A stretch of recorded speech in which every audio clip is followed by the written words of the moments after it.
Hey, we're up to episode number 117 or thereabouts of the franchise. 18. We're there. I'm your host on the D train running southbound. It's Daniel Charles Ehrenberg. Went with the middle name this week. In that case, I'm your man on the Garden State Parkway southbound. Catch any bus. It will not take you there on time. Henry Aurelian Papali. That sounds like a Harry Potter name, Henry.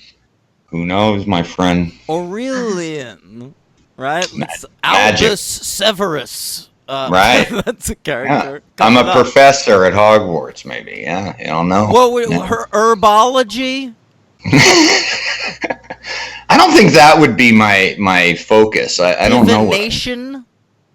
Divination? Well, I'm an atheist, so I don't know if that would work out. I don't know if that's based in religion. It's more based in spirituality. Not a fan. Yeah, I don't know. Maybe maybe the dark arts. That'd be fun. Since they're always hiring. Listen, that's a hot ticket, man. If your name is Severus Snape, you can't get that job. Right. So I'd have as good a chance as anyone else. All right. Let's bring in our guests, Henry. I couldn't be more excited. That's right, guests. I popped an S at the end of that word because we got multiples here for the first time ever. And I felt we should have them together. We had one of them in the past. Now we've got her sister. They're real. They're weird. It's the Real Weird Sisters, Martha Crable and Alice Asselison. Woohoo! Yeah, you didn't use our middle names, though. Yeah. Martha Jo Crable. Joe. Alice Rose Osselson. That's a J.O. situation, Joe? That's a J.O. situation. All right. Martha got kind of shafted on the short name situation. Go by Roe. Roe. J. Roe. Roe, yeah. Yeah. So. I didn't realize we were making franchise history here. I know. Yeah, you are. It's the first 4-person episode. Yeah. Ooh. It's sort of like your former show, Alice, The Tribe, right? Weren't there usually like 4 on that show? Yeah, that one was always kind of different, but yeah, a lot of times we did have 4 of us, so it is kind of like a throwback here. Throwback Thursday, here we are. Yeah, because we've tried it before, like when Aaron was on with Troll and Troll 2, we had the director on, but then Aaron couldn't stay on. He had to go do something. So we've really still only had 3 people on at once. So we've never had 4 people. So this is a groundbreaking. It's maybe I'll actually get up and have to go now. So it'll just be the 3 of you. No, this is perfect. We've got the Real Weird Sisters. Here they are.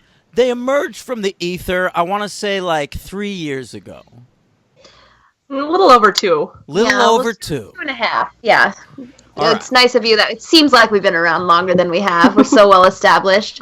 Now, I was aware of Martha and Alice because I was on The Tribe with the other guest was Martha.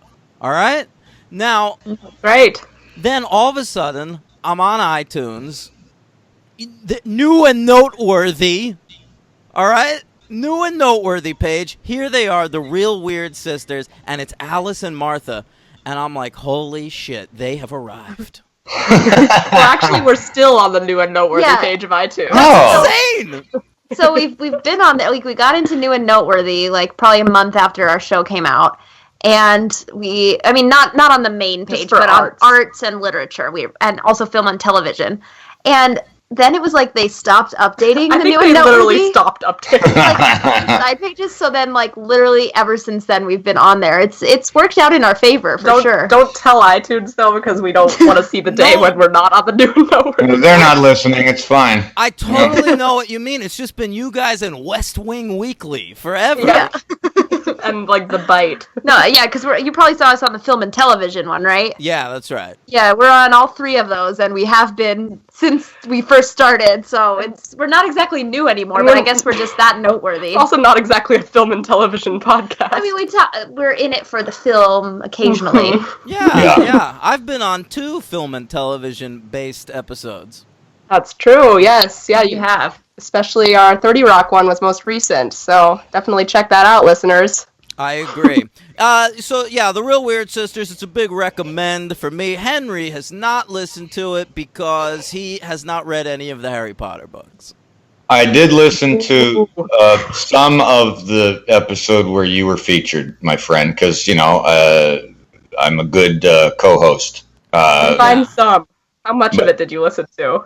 A good portion, actually, yes. I remember at the time, Henry said he shut it off because he couldn't stand Tim's voice.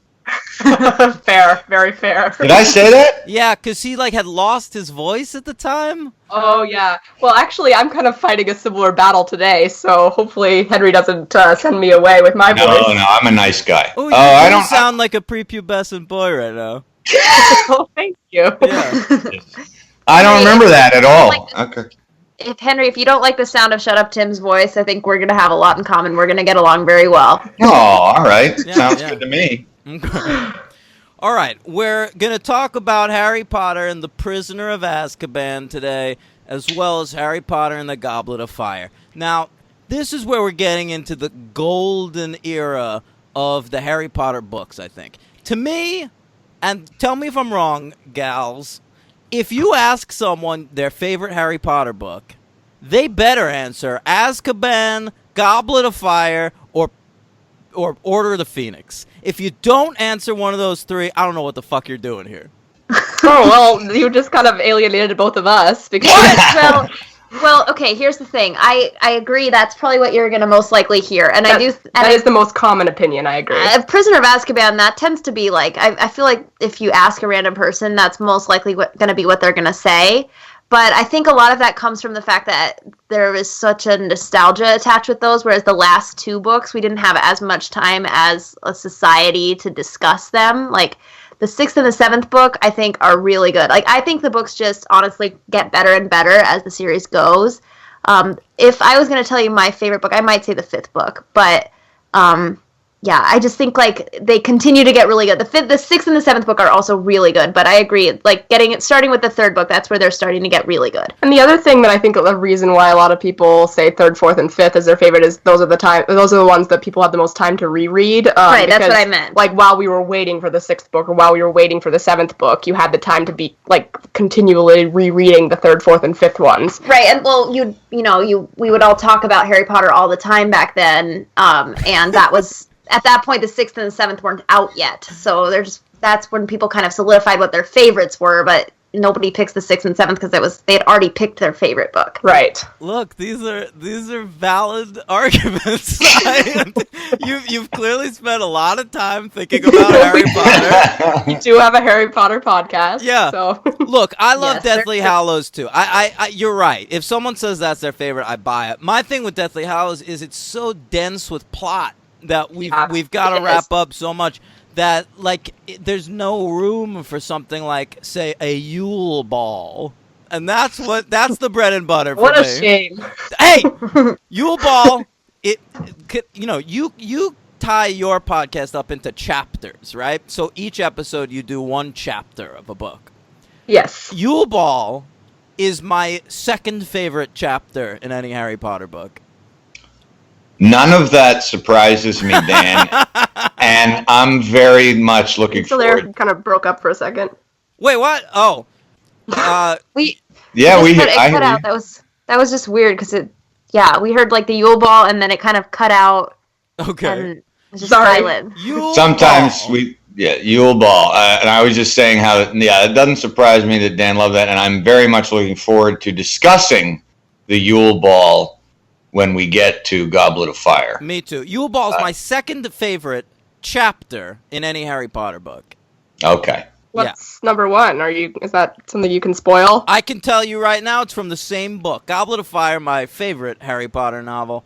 And the first chapter of Harry Potter and the Goblet of Fire, it's more impressionistic. It's about that weird shack guy. Little house. Yeah. I'm way into that chapter. I think it's beautifully written, and then that last sentence where we finally get to Harry Potter for the first time in the book is baller. Yeah, that's a really good chapter. I'm actually really curious when we get to Goblet of Fire to hear Henry's take on that because it is very condensed in the movie to the point where I don't know how much that makes sense to people who haven't read the book. Totally. So it's 3 minutes of the movie. Yeah. So it is a really good chapter, and it's just it's not poorly done in the movie. It's just not very well explained, I would say. Okay. Hank, all right. Let's talk Azkaban, all right? Let's do it. All right.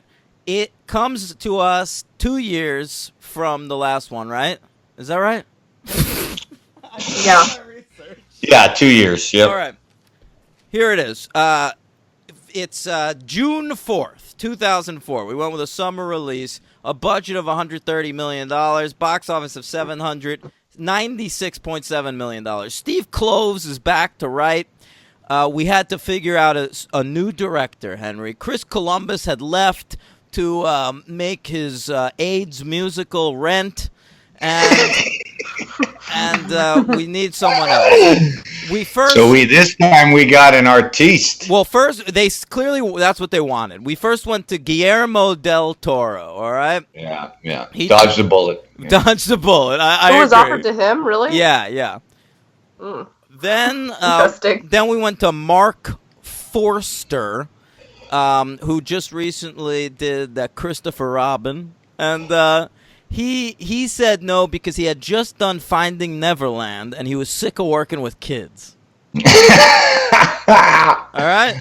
I love that explanation too. Then we went to M. Night Shyamalan. All right. We offered it to M. Night Shyamalan. He turned it down to make The Village. Yeah. Now, good choice. I remember at the time thinking that was a good choice because it's like he's had so much success with his own projects that he owns. Right. But little did we know that was the beginning of a long slide for M. Night Shyamalan. Sure was. Yeah. He could have used a Harry Potter on his resume. Yeah, it's true. So then it came down to 3 directors. It was going to be either Callie Corey, who had recently directed The Divine Secrets of the Ya-Ya Sisterhood. Okay. All right. Kenneth Branagh, who had played Gilderoy Lockhart. All right. Yeah. And Alfonso Cuarón. Yes. All right. Yes. So that's who we get. It's Alfonso Cuarón. What do you think of him, Hank? I'm a fan. I mean, you know that. I mean, I don't think you are as much, but I am looking at him right now, and, you know, Y Tu Mama Tambien, Children of Men, Gravity. Big fan. All right. Weird Sisters, what do you think of this fella? We hate him. Here's the thing. Martha has... I didn't mention, by the way, I'm sorry, I just wanted to... he did some earlier movies, too, that I never saw, like The Little Princess and Great Expectations, but... You didn't see Great Expectations? I saw that shit. I think I've seen some of it. It sucks, but yeah. That is the garbagest adaptation of Charles Dickens' garbagest novel. All right, yeah, but I'm a big fan, and I won't spoil any feelings on Azkaban, as I want to hear the sisters what they were about to say. They hate him. Whoa. Well, and here's the thing. I don't have any experience with him in any other movie other than this one. I've seen Gravity, and I hated it, so... I'm with you, well, Martha. Maybe I've seen another movie by him, but I don't know, because that's not something I normally pay attention to, but... we just don't really care for his take on the Harry Potter series, so that's kind of spoiled it for us. Yeah, we don't want to, spoil it too much yet, because we're going to get to it when we talk more about the movie, but just kind of an arrogance that he kind of has about him. So, listen, it is the opposit of Columbus, who it was the opposite of arrogance. Like everything he wanted to do, he meekly went to J.K. Rowling. Is this okay, miss? Right. You're not gonna get that with Cuarón. Absolutely not. And we're not saying that it has to be one or the other at all. And probably prefer the Columbus version, but kind of finding a happy medium was the hardest part of the Harry Potter directors. Well, I think that's why they stuck with David Yates for so long. Yeah, because he really is the happy medium. He is. He is. He was probably my favorite out of the directors. But we always talk about on our show, we always call him Alfonso. Yeah. And we're not fans. Yes. That's why, Henry. That's why I had them on this episode. Right. So You just wanted to torture us by making us watch this movie. Right. Yeah. I will say I was excited when Cuarón was chosen for Harry Potter. I did not like Great Expectations, but I saw Little Princess, thought that was a charming movie. Y Tu Mamá También, masterpiece, Hank. Yeah, agreed. Then after that, he did 2 movies that are widely loved that I think are overrated, Children of Men and Gravity. Certainly interesting ideas, though. And now he's got one coming out this year that I'm kind of pumped about, Hank. You said Roma? Yeah, do you know anything about that? Not a thing. This is like a real personal movie for Cuarón. He's doing it through Netflix. Oh. Yeah, it comes out later this year. It's supposed to be really amazing. But I'll be there. Let's talk about it. It was Prisoner of Azkaban. He was coming off Y Tu Mamá También. The producers of Harry Potter saw this movie. They were like, it is a lovely coming-of-age story about 2 dudes who bang the same girl in a car. And and what are we gonna? Yeah, so he's gonna do Harry Potter. And Hank, let's talk about it. Well, first I will say it was a big success. Came in at number 6 at the box office for the year, behind number 5, The Incredibles. Number 4, Meet the Fockers. Number 3, The Passion of the Christ. Number 2, Spider-Man 2. And number 1, a movie that the Real Weird Sisters just spent a weirdly large amount of time talking about, Shrek 2. Yes, Shrek 2. Somehow I didn't miss that came out that year. Oh, you did? Yeah. So it's not in your top 10? Well, spoiler alert. Maybe work its very way into my excited top for 10 those. now. Yeah. I'm sure it's going to be really similar to your 2 top 10. Yeah. It was nominated for 2 Academy Awards, Henry. Oh, was it now? Yeah. Oh. Best Director?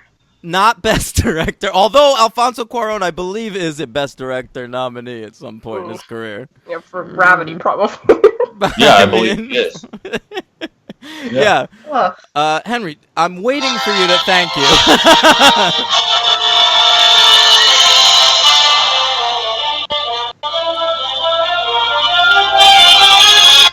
That sounded like garbage, but let's do it. And I just want to say, Alfonso Cuarón has been nominated for 6 Oscars. Of course he has. He's brilliant. Okay, writing Y Tu Mamá También, editing and screenplay on Children of Men, Best Picture, Best Editing, and Best Directing on Gravity, and he won the editing and directing awards.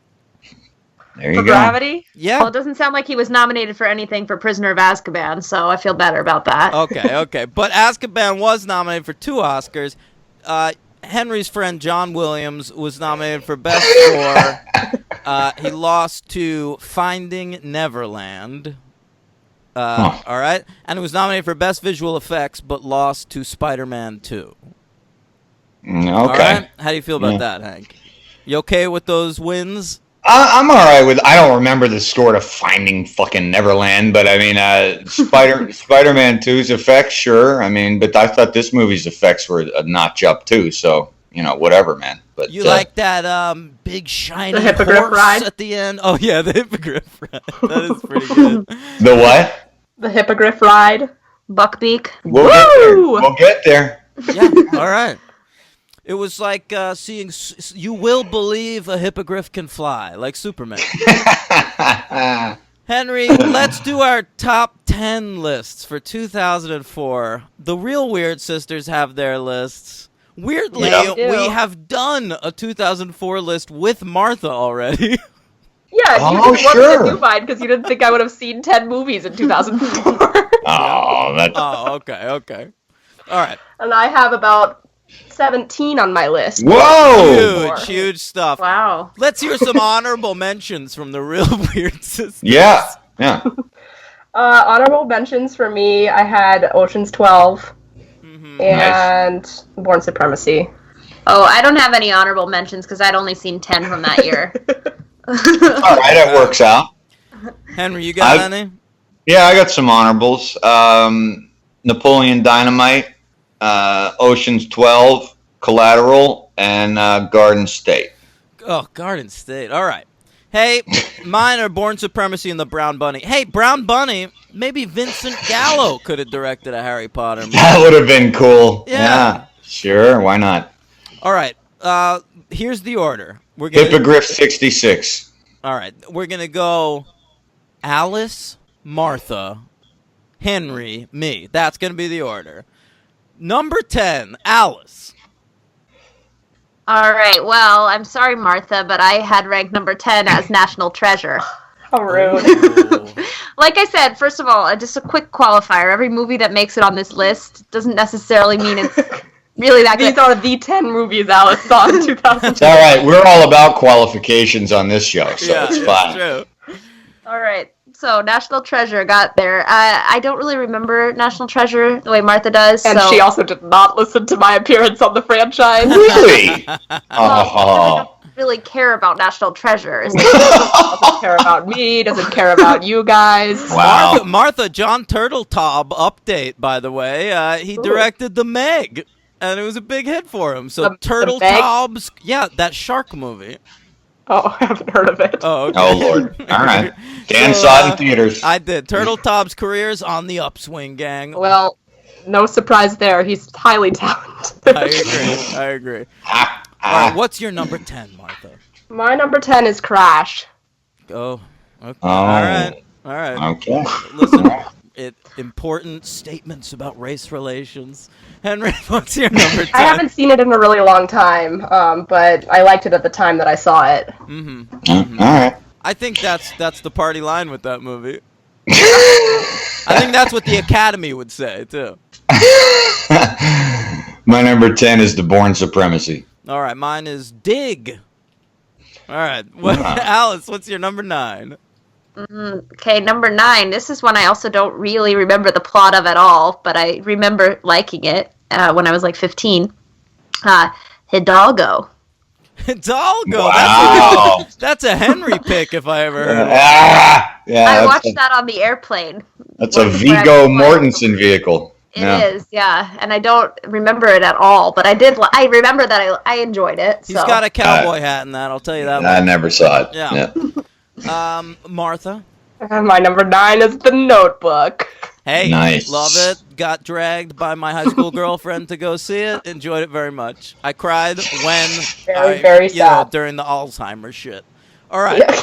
Whoa, spoiler alert. Excuse me. Has the statute of limitations not been lifted on Notebook spoilers? In 14 years. Yeah. Henry. Oh, who could remember anyway, right? Number 9, thank you. Number 9 is Primer. Right, okay, my number 9 is Anchorman, The Legend of Ron Burgundy, or something like that. All right, what is number 8, Alice?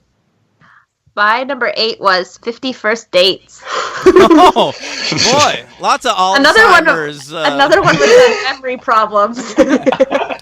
Yep. That was the first time I ever heard that. What a Wonderful World cover by that big fat Hawaiian guy. Is. Yeah, is. All right, number 8. I got Meet the Fockers.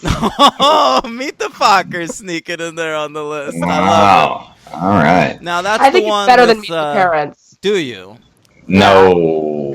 It is better than Parents. I love me some Barbara Streisand. Sure. There you go. Barbara shows up in that. Dustin Hoffman's around. Right. Mr. Megorium himself. All right. Henry, what's number 8? Number 8, your favorite Michael Moore movie, Fahrenheit 9/11. Sure, the sequel coming soon. My number 8 is Team America: World Police. Great movie. Thank you. Number 7, Alice. Number 7, I had The Born Supremacy at number 7. Nice. It's a great one. All right. I've got Eternal Sunshine of the Spotless Mind. Good one. All right. Hank? Number 7, I have Kill Bill Volume 2.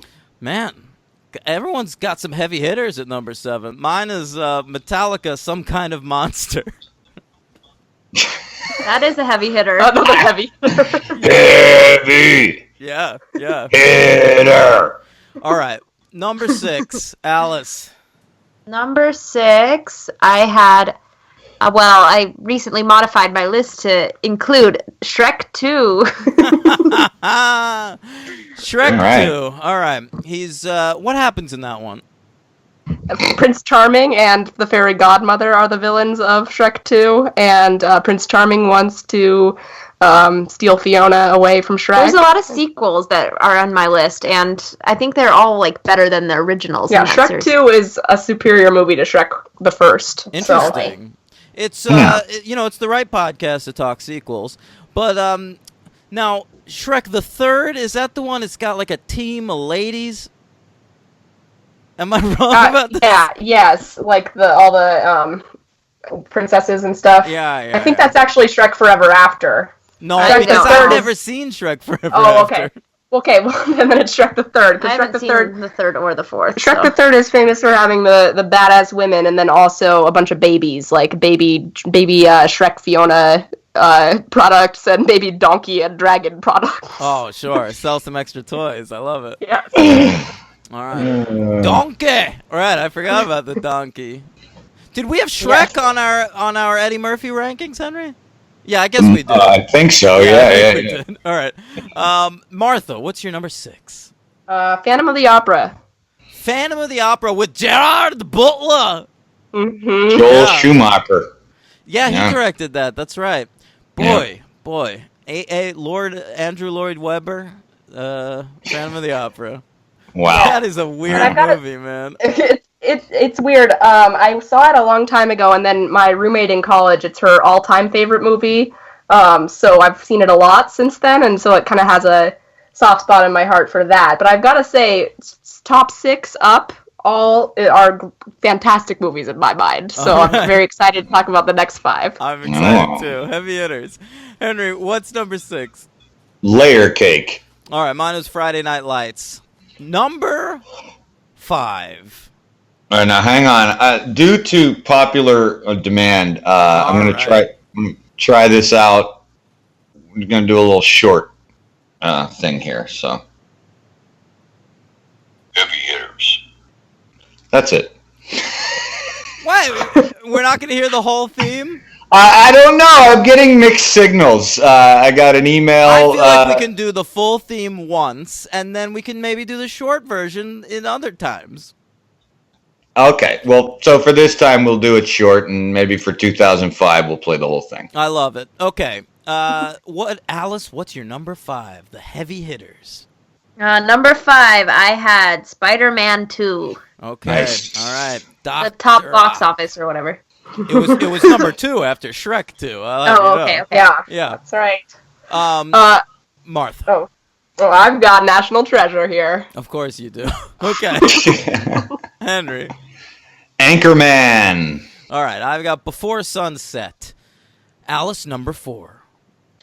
Okay, I ranked The Notebook all the way up at number 4. Wow. Mm-hmm. Sneaking in there. Mm-hmm. Yep. Although I haven't seen it in like 10 years, so I don't know if it really is as good as I remember. I liked it at the time.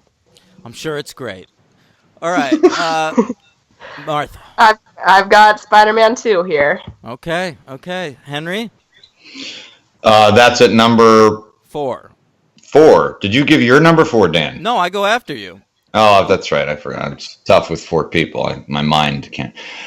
Spider-Man 2. Look at that. Ooh. Yeah. Same as me. Good job. No, I love that movie. I love it. We've got a match. Oh, Mine's no, that's right. Eternal Sunshine. Eternal Sunshine of the Spotless Mind. All right. Really? Yeah. Ooh. You've said this every time we've done this list. Alice, Yeah, what is that happens number a lot. 3? Number 3, I had Meet the Fockers.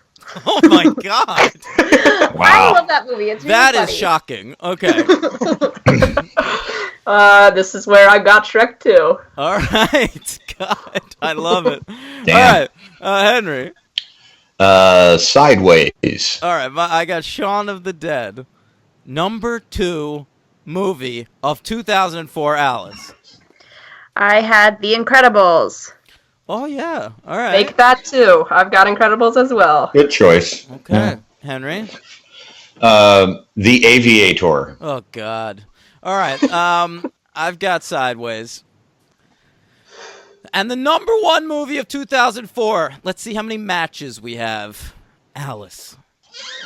Well, Martha and I are gonna both say our top one together. Mean Girls.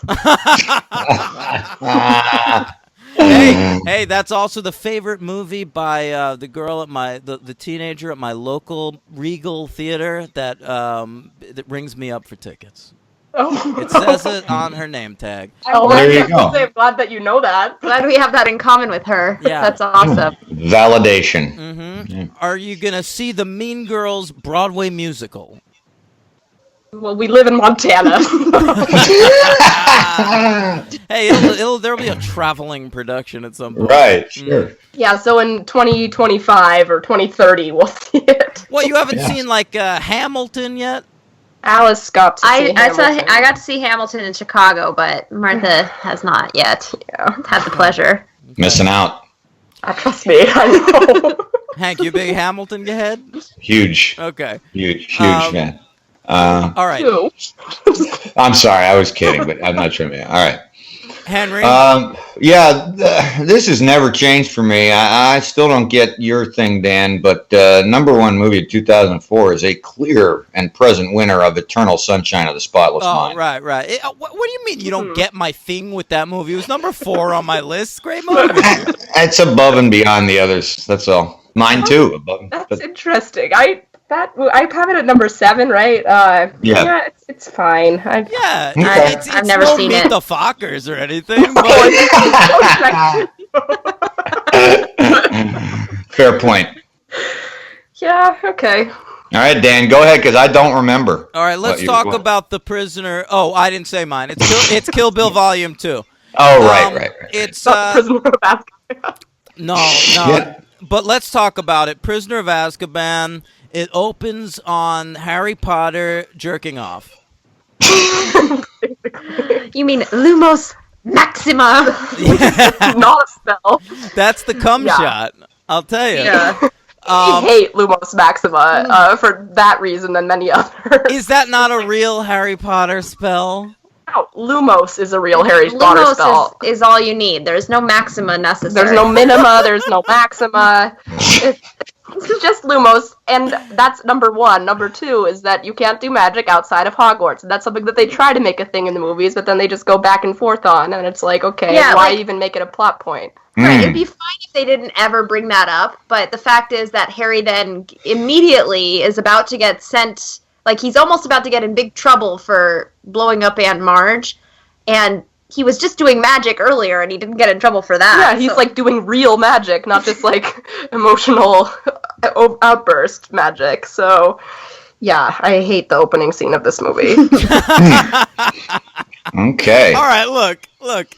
Honestly, if we're talking about the franchise in terms of having rules, you're absolutely right. It doesn't make sense because it is a weird thing. Like, it's not like he can hide under the covers from the Ministry of Magic. Like sure, like Vernon Dursley doesn't know what he's up to in there, but he's still doing magic. So, also, like, he's doing that so he can read his textbook. Ooh, yeah, Harry's such a nerd. He really that was all a cover story. Needs to read his textbook. Yeah, it's clearly... it just doesn't even make sense. So. No, but it's not meant to make sense. Alfonso Cuarón is making this whole movie as like a adolescence metaphor. Harry Potter's now 13. He's in 8th grade. I remember when I was in 8th grade, I kept a journal that whole year. I still have it. I wrote in it every day, and it's just me being depressed and being obsessed with older girls and making lists and jerking off. That's the entire journal. Ooh, I don't think I want to read that. I was gonna say me too until you kept going. So. All right. So so that's what it is. We're opening on masturbation, gang, and it's darker immediately. That's why they had to get that PG-13 rating on this movie. There's no PG-13 on this bad boy. Goblet's first PG-13. Oh, that's right. Yeah. Oh no, I knew that because I had to That's right. No, I think I was mixing it up because I think there had been some speculation, like, will this one be PG-13? But then it wasn't. So that's where I got that idea from. Yeah, no, because I was allowed to watch this one before I was 13. Very good. Well, it toes the line. But I will say one weird thing about Harry Potter is after the second movie, I feel like the sky is always overcast. Yeah, that's very accurate. What's up with that? It's cloudy. It's really hard to understand the metaphor, Daniel, but the movies are a lot darker in their themes, too. So I understand why you didn't pick up on that. It's really hard to understand. It's true. It's always raining. Subtle. Come on. So, as somebody who has no fucking clue what you guys are talking about, I didn't mind the opening at all. I thought it was very cool. I like when he blows up Aunt Margie. That's great. I love the night bus. How is she not dead? Can I ask that? And that's a problem I have with the book too. Yeah, I don't know the ramifications of some of these spells. I would imagine that becoming that diabetic at that size, you would eventually collapse into a coma. But no, I would think she would just fly up until she reaches Earth's atmosphere. Right, and right. implodes. Helium balloon. Yeah. Well, she may have. I don't know. It's possible. I'm surprised we didn't get a scene of her. Like, I know we saw her floating away, but just based on the way the Harry Potter movies are, I'm surprised we didn't have a scene of her, like, way up in the clouds, seeing, like, balloons up there, like an airplane over. And stuff. Come on. We're in Quaron country. That's a Chris Columbus scene. Yeah. Right, I was just going to say that, yeah. Although he wouldn't have gotten J.K. Rowling's opinion. Although she could have flown up through the atmosphere and then ran into Sandy Bullock and George Clooney. Excuse me. Doesn't J.K. Rowling think this is like the hot shit Harry Potter movie? She loves this movie. And I've heard stories of him asking for her opinion on stuff and her turning him down and him listening. Well, see, that's the kind of J.K. Rowling opinion that we pretend doesn't exist. Come on! Our royal opinion of her, and we love her so much, so we. Boy, I want to spoil everything, but I don't want to get there yet. Oh, are you like a huge J.K. Rowling fan beyond the Harry Potter series? Are you like huge Casual Vacancy heads? No, but we love the Cormoran Strike novels that she's written. Right, that's a pen name, right?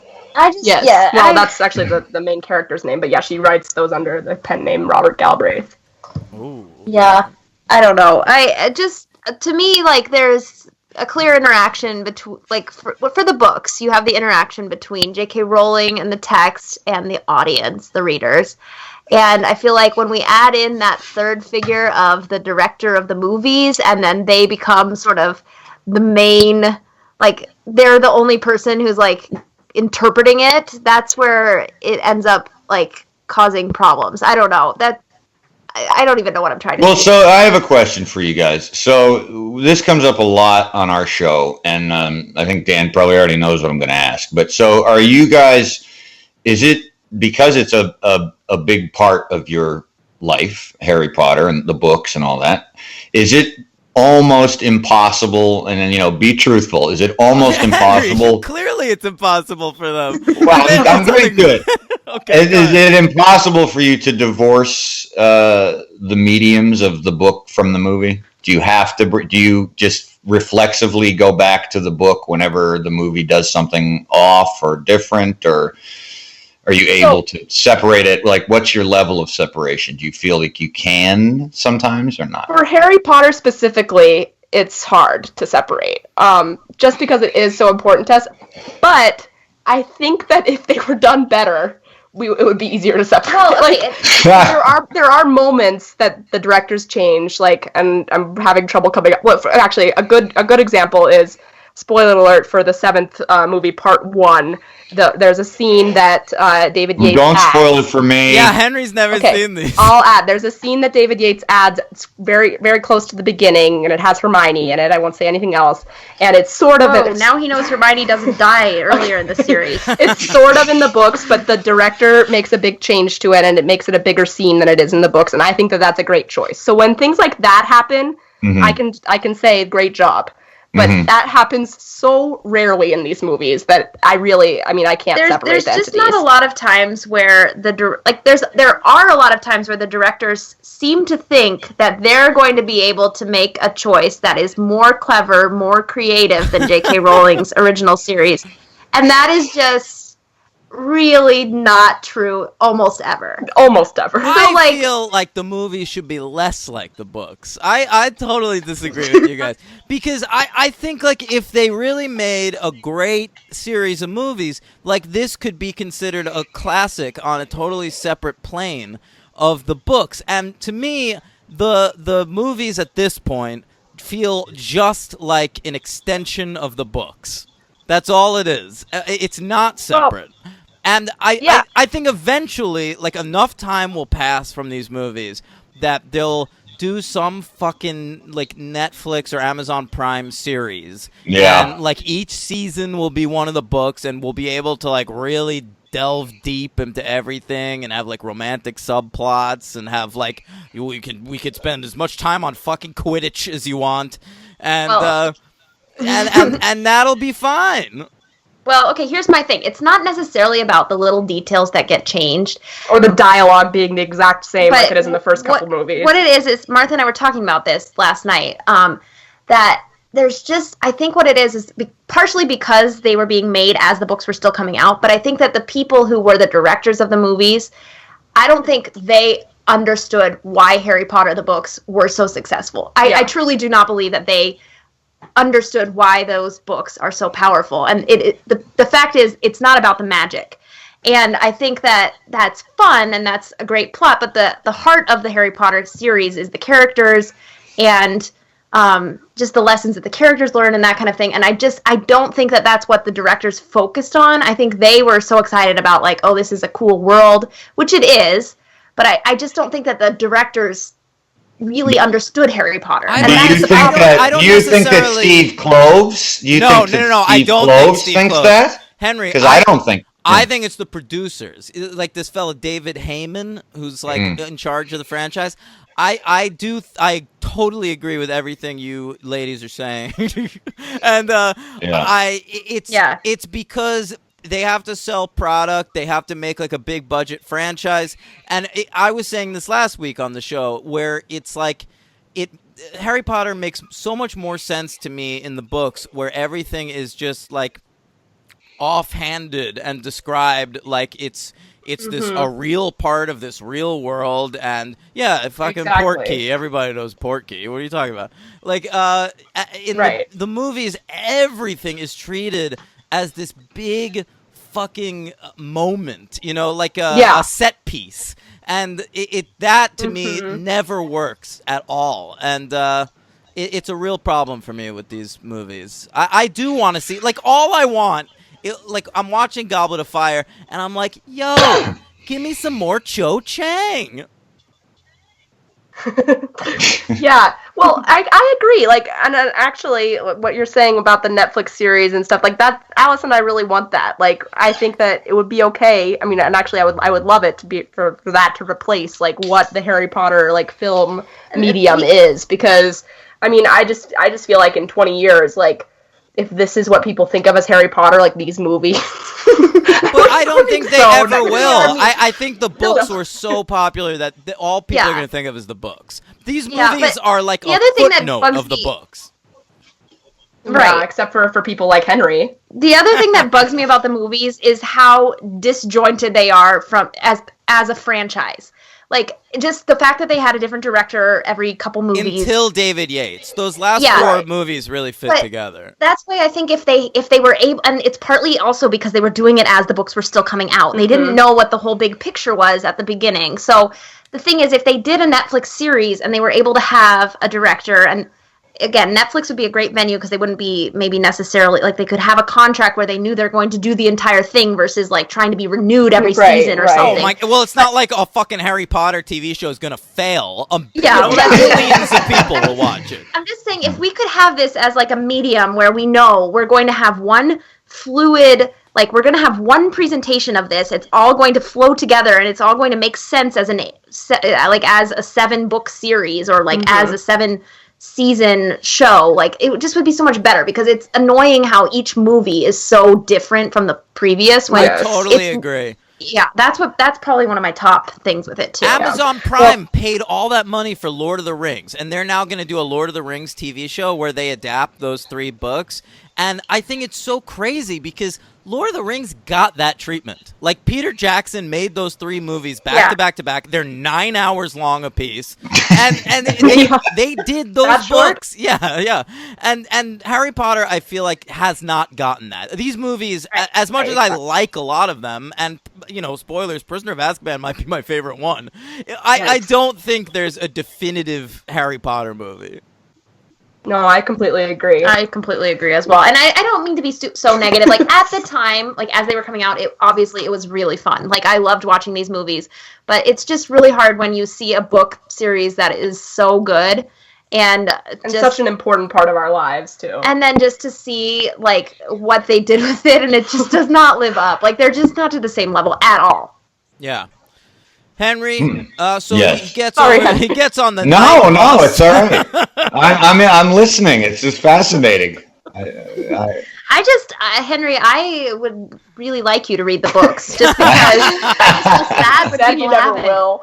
That's what my point is, that there's so many people who haven't read the books, don't plan to ever, and just think of Harry Potter as those dumb kids movies. Well, and I don't blame them for thinking that, because I think that they are. That you get, like, you just see these movies, and it's like, okay, yeah, they're just they don't hold up that well, and they're just, the acting's not that good, but from the kids, it's not that good, and I disagree with that.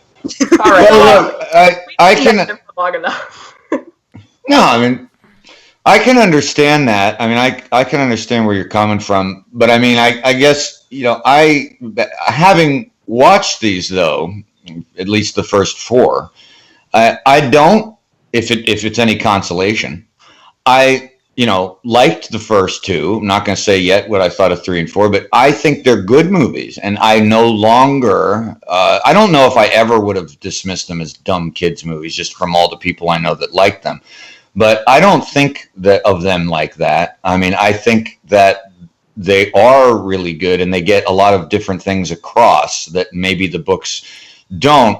But I mean, I guess I'm trying to think of like something close to my heart, but I don't know. Like, I guess for me, I don't know, Dan, like, what would it be, like something like a Batman adaptation, like where I could say like the Nolan Dark Knight trilogy is awesome, and I love it, but there's always a part of me that's like, well, that's still not a lot of the stuff that makes Batman cool, and a lot of the little things that are off and on.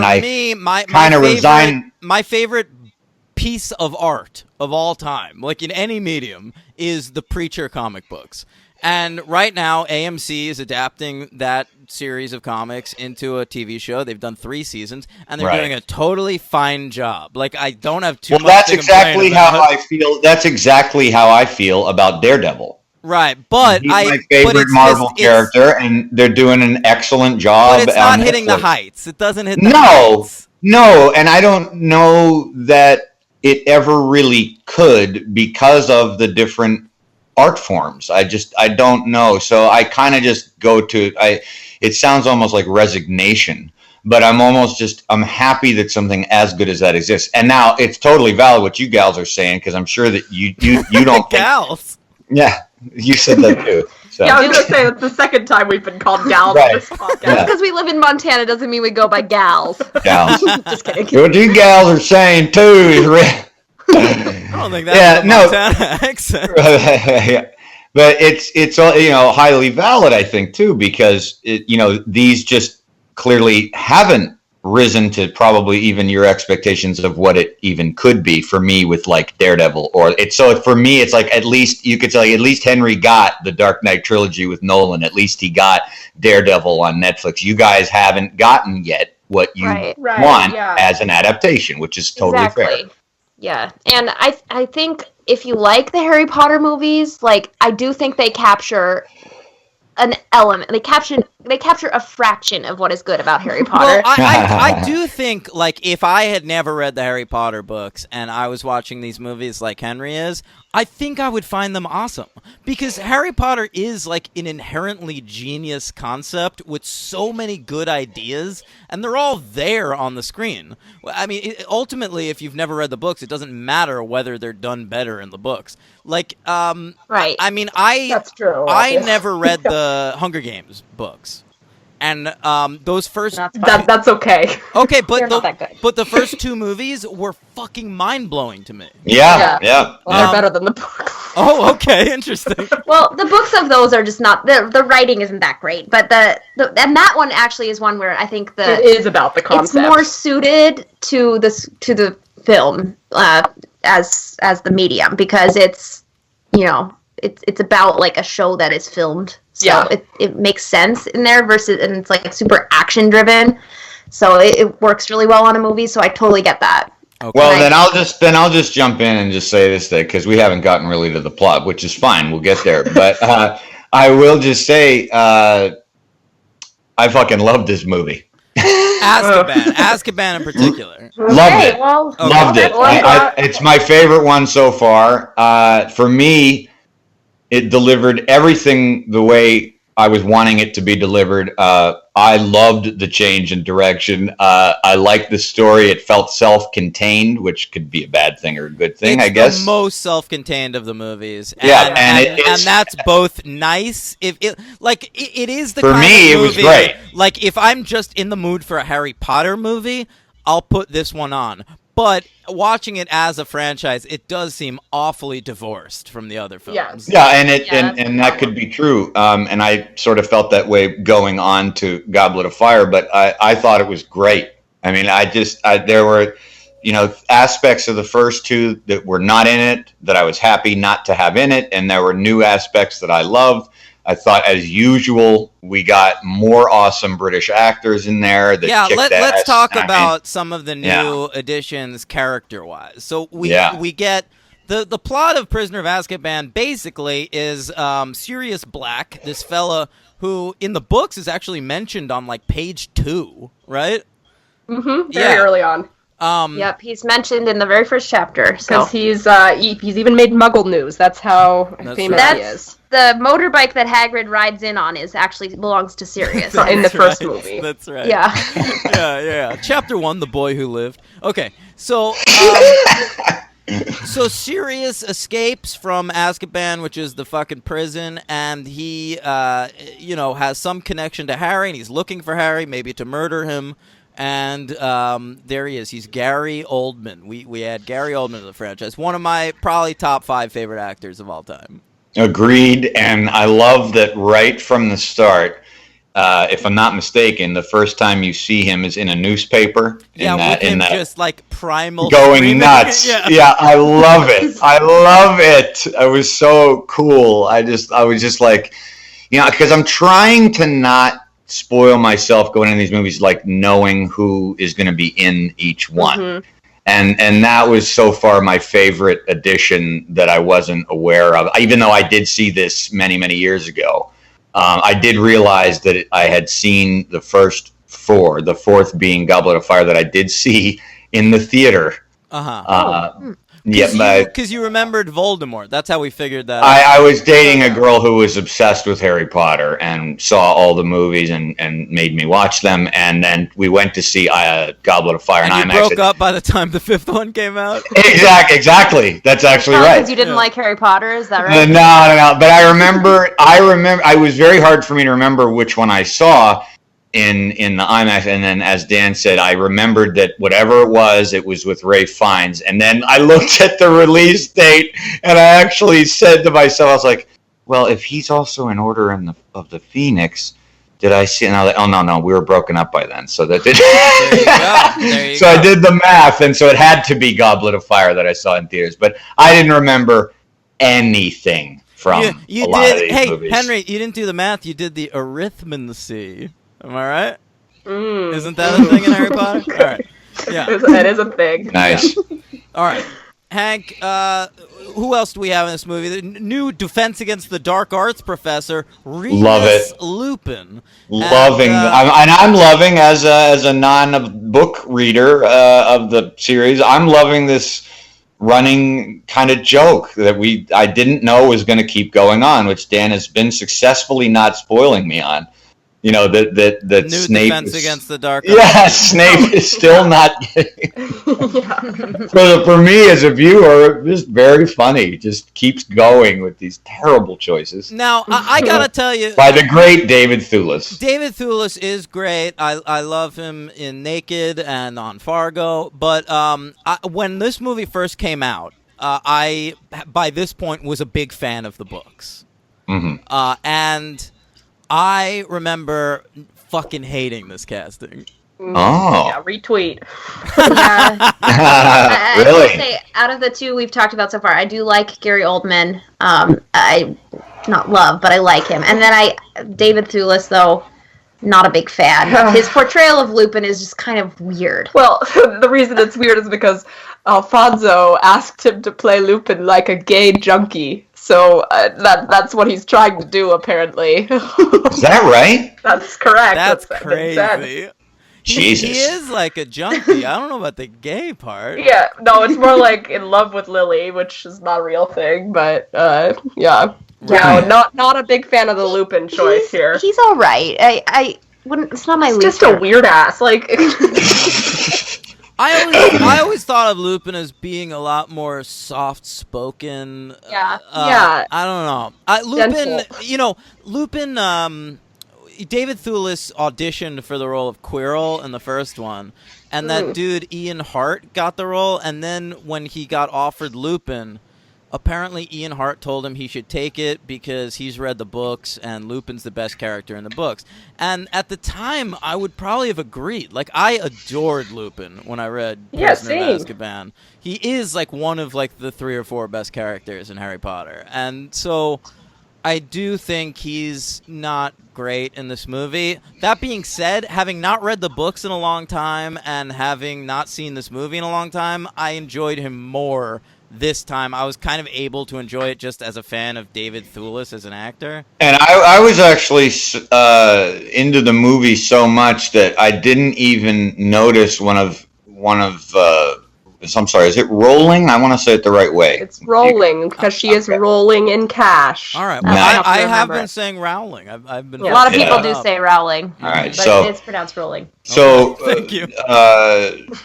No offense to her, but I was not even paying attention of how obvious the name is. Oh, Lupin. Yeah. Not even paying attention. And when it was revealed that he's a werewolf, I'm like, Jesus fucking Christ. That is so fucking obvious. Holy shit, JK. Can we get a little more inventive? My God. But you didn't get it, so... I didn't get it because I wasn't even paying attention. It was another goofy Harry Potter name, so It's like, I felt the same way in Chamber of Secrets when Tom Marvolo Riddle was revealed to be I Am Lord Voldemort. Like, why didn't that occur to me? No one has the middle name Marvolo. That has to be an anagram for something. Well, that's a little more convoluted than Lupin. I mean, Lupin is catch that though. What's that? Yeah, did you really catch who Tom Riddle was? It seemed like you were a little confused. Fuck no. No. So you got that Lupin was a werewolf, but did you catch who Mooney was? Moody or Mooney? Mooney. Not Mooney. You, Daniel. Henry. This is a question. We have a list of questions for like whether he noticed these things. We just want to know how well these plots come across to people who haven't read the books. Okay, but he's in the next movie, isn't he? Mooney with Mooney an N. with an N. Which one is Mooney now? Now Mooney was. So no, okay. So you know the map that Harry had, the map that he got from Fred and George. Yeah. Yeah. So if I were to say the Marauders, who would I say those are? Oh, Peter Pettigrew, right? He's on there. Okay, good. He's one of them. He's Wormtail. Okay, there's also Mooney, Padfoot, and Prongs. Okay, so that would be like David Tennant as one of those guys. No. Right. Oh, David Thewlis? No, David Tennant. Oh, well, not David Tennant. No. This is also in the third movie. I don't remember. I don't remember. So that plot. But if you say it, it might make me recollect it right away. So just to be clear, that map was created by the Marauders map. Do you remember the Marauders map, Henry? Yeah. Okay. So that map was actually Lupin was one of the creators, and his other name is Mooney because he's a werewolf. Again, a very obvious name. Okay. And the co-creators of the map are Sirius Black and James Potter, Harry's dad, and that's a huge plot in the books that they just. I mean, it's fine, but they kind of have it in the movies. Okay, I'll tell you right now, didn't get that. It's not in the movie, man. Like I never would. No idea. But I never would have gotten the map. You know. Okay. They just introduced parts of it. Well, and then like Lupin knows how that he's like the map never lies. Like, how so you're saying that an origin story of the map would have been somewhat necessary for someone like me? Well, no, I just was wondering if that came across because they sort of. No, it did not. Okay. Yeah, no, I did that not. Answers our question. All right. Well, just so you know, that is the backstory. Okay. All right. Let's talk new Dumbledore, gang. Richard Harris is passed away. And so we have a new Dumbledore. It's Michael Gambon. How do we feel about this fella? Second best LBJ actor. In what? Path to War, dude! Yeah, he's also the second best Dumbledore. Yeah, agree. No, look. I actually really like Michael Gambon. It's just he's great. Again, what you were saying with the franchise not like having a consistent feel, like. To me, it's. I mean, what are you gonna do, though? No. But to me, while Michael Gambon's giving a perfectly viable interpretation of the Dumbledore character, but it is in no way the interpretation that Richard Harris was doing. And if you're going to cast an actor to replace another actor, he's gotta do similar shit. All right, explain then, because I'm not sure if I. Yeah, go ahead. The reason that the portrayal is so different, and we'll go into that, that Michael Gambon did not think that he needed to read the books. He thought that was going to be changing his interpretation of the character, and that would color his own view. That's a common thing with a lot of actors. Yeah, and it's unfortunate because he. Right. I agree with that. Like him or not? Yeah. Well, I think what's so different is just like Dumbledore in the books, and then also Richard Harris's portrayal of Dumbledore is this very like calm presence and just incredibly dignified. Yes. Incredibly he's just everything he does is so much decorum.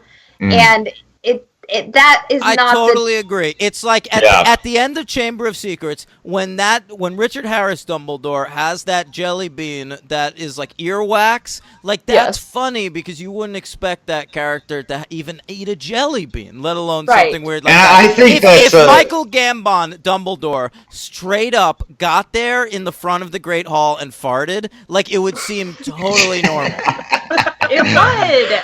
Yeah, I think that there's a thing going on there too, and those are really interesting points. And I think that there's also definitely, as a movie buff and all that, Richard Harris carries an aura about him that Michael Gambon does not have. So, for instance, it's like in Unforgiven.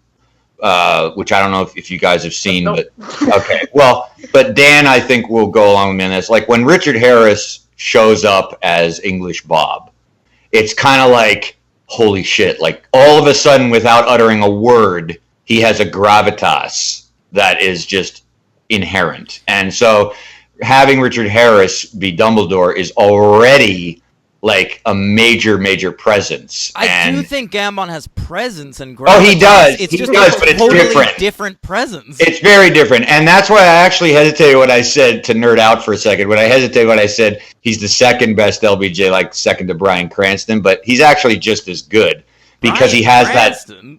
That was that good all the way? Oh, yeah. He is. Yeah. I can believe. He's fantastic. But Michael Gambon as LBJ, while he doesn't, he has this physicality that is extremely imposing and a larger than life presence. But for this type of role, I could totally see that Richard Harris. I mean, I saw it as a first time viewer of these. You know, it's fucking Richard Harris. I mean, it's a huge thing to put him in your movie. I imagine that the same thing was going on. Is it Ian McKellen who's in The Lord of the Rings? Yeah. Yep, Gandalf. Yeah, which I don't give a shit about. But I assume that when you watch those, you're like, oh, okay, it's Ian McKellen. So there you go. You know. Well, see, well, you actually did a pretty good job of summing up what it is about Richard Harris that made him do a better job of portraying Dumbledore. Because that's just the thing with Dumbledore. He just has such an aura about him, and he's just so. Michael Gambon, like, I think he captured that quirky side of Dumbledore, which Dumbledore does have. Which you're saying, like, with the jelly bean and stuff, like, that's true. Dumbledore has, like, a good sense of humor, and it's much more subtle. And I think that Michael Gambon then brings that as, like, his number one trait. And that isn't a trait that's apparent to all the students at Hogwarts. No. It's something you get to know if you know Dumbledore, like, on a personal level. But didn't he do those? Now I'm going to nerd out about Harry Potter. Didn't you really just see some of those traits when he's on sort of one-to-one interactions with Harry Potter, like especially at the end of Goblet of Fire? I mean, it's like sort of private time. Well, except for like when he's giving when he gives the speech and he's just flailing his arms around and then he's going to grab the paper out of the Goblet of Fire and he just snatches it out of the air. Oh, okay, yeah. He just kind of moves. He moves, He's much faster. His movements are like. Well, he wasn't a year from death. Right. Isn't Michael Gambon like? Isn't Dumbledore supposed to be like 150 years old or some shit? Yes. Yeah. Yes. No, I mean Dumbledore is supposed to be like in pretty good shape for his age, clearly, but like not to. But he should still. His movements should be more calculated. Supposed to be some spry. Yes, he's very calculated. Right. And he's. I don't know. We've gone on about Michael Gambon on our show enough, but he's. I would say there's a split in the fan community of people who do appreciate him and really like him. There's people who do, and then there is a large contingent of the fan base that really does not like him. Well, I'm looking at it right now, and I found it. I'm looking at his age, and this is interesting. So when he did this, he was actually only like 63, 64 years old. That's old Tom Cruise is. That's how old our mom is. That's young. I mean, like Richard Harris was like, I'll get to it, but much older, much older. Anyway. I think they didn't want to pick somebody who might die again.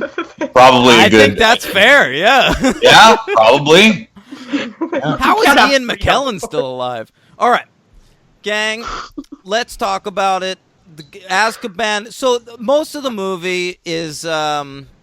We're dealing with the goings-on at Hogwarts. How about the Dementors? That's a big addition to this movie. I think the best shot in the movie is that wide shot of Hogwarts with the Dementors surrounding it. Very cool shot. Yeah. Excellent shot. I'm interested to hear what Henry thought of the Dementors. I thought they were great. I thought they were really cool. I liked the idea, while it was a little nebulous for me as a watcher of this to understand exactly what they're doing. Well, what they're doing, what their powers are when like. They suck their faces. I know. Right. It was a little strange because, like, at the beginning, Dumbledore says and correct me if I'm wrong. He has allowed the Dementors to surround Hogwarts to protect it, so that gave me the impression that he was able to summon them away if he needed to. Like, he has either the power or the authority to get rid of them, but then it seems like everyone's a little bit helpless whenever they go after the wrong person or they, something like that. So that was confusing to me. I didn't quite understand there. That's a pretty, like, you definitely understood what it is, but they guard the prison normally. So they are controlled by the Ministry of Magic. At this point. Well, and then because... Yeah, so then Dumbledore kind of like hires them. But Dumbledore really didn't want to have them there, in the books anyway. Probably Michael Gambon didn't care. So, but yeah, no. So that's the thing with the Dementors. They do protect the wizards, but you you don't really have control of them because they are such a like nebulous creature, like you said. And that's the danger, and that's why Dumbledore doesn't really like them, is because they do put the students at like. And why are they so stupid in terms of understanding who they should go after and who they shouldn't? Because they are literally, like, they only are predators. Like, they don't have any, they don't think. They don't have, like, any morals or anything. They only go after, like, when they see a body, like, they're gonna... They just want to attack humans. So they're not necessarily looking for specifically Sirius Black? No, and that's why they're very dangerous. And Got it. I actually really, I mean, I'm not a huge fan of like the way they're artistically portrayed in the movie, Really? but I think that, well, they're a little too gross looking. I think that the Dementors are absolutely what I was imagining when I read the books. Okay, yeah, well, that's fair. I think that they're better in this movie. They kind of changed the way they look in a couple movies from now, but I do think that this is one thing that Alfonso got right. The Dementors have this very powerful... I didn't say the one thing, but it is a thing that Alfonso got right. They're definitely... They have the right tone, and I think the Dementors are such an interesting plot, especially as a metaphor for depression. I don't know, I can't remember what was said in the movie, but they suck the happiness out of the room, and then if they actually like perform the Dementor's kiss on someone, that will suck their soul out of them, and that is not reversible. Right, and the other thing is they particularly affect people who have gone through traumatic experiences, like Harry. It makes you remember your worst moments. Right. That was conveyed pretty well. It was just their actual like what's happening in their head was not clear to me. Not much, obviously. No, but I do think the Dementors are portrayed well in the movies. Definitely adds to that super dark overtone of the third movie. And I will say, in terms of mythical creatures that Rowling doesn't invent herself, the Hippogriff was very cool. Yeah. No, I don't like the Hippogriff ride, but I like the Hippogriff. Right, very cool. Wait, you don't like at the very end of the movie when his face just like smashes into your screen? That's when he's on the firebolt. Right. That was the worst. That is weird, right? The best very strange and very in keeping with tradition of this particular episode, very un-Alfonso-y. Yeah. That felt more like a Christopher Columbus movie. Yeah, like, totally. Freeze frame! It was like very strange. Like, what the fuck? It must be a 2004 thing, because it's exactly the same way that Mean Girls ends. It's just a shot of Lindsay Lohan's face laughing, and it freeze frames on her face. Well, they did that because that was the last time that she laughed. So. Wait, what movie is that? Mean Girls. Mean Girls. Okay, yeah. The best movie of 2004. What? How did neither of you have Confessions of a Teenage Drama Queen on your list? That was the same year. I thought that was the year before. I want to say they came out the same year, and Freaky European Friday was the year date. before. I've never seen it. I haven't seen that one either, actually. What are you, nuts? You'd love Premiered at Cannes. Yes. There's a lot of most movies that I haven't seen. It's not like I'm boycotting them. It's just I haven't had the opportunity to see them. So I don't know. I just feel I'll put it on my list. Come across that one at some point. Yeah. All right. I'm boycotting because I don't watch movies like ever. So what did we think of Emma Thompson? I was gonna say Professor Trelawney. Yeah, I was going to say, you left her off the new actors list. It's a fun comedy character. I love her. Okay, sure. No, that's why I was upset you left her off the list. She's underutilized. I agree. Yes. I think she's fantastic, and I love Trelawney as a character. And I think she's good, but I found the usage of her a little bit silly because she's not in it very much, and to get such a big actress in there. Well, I think by the time we're doing the third Harry Potter movie, like enough, I think British actors are just like falling over themselves to be in it. Yes, very true. Mm-hmm.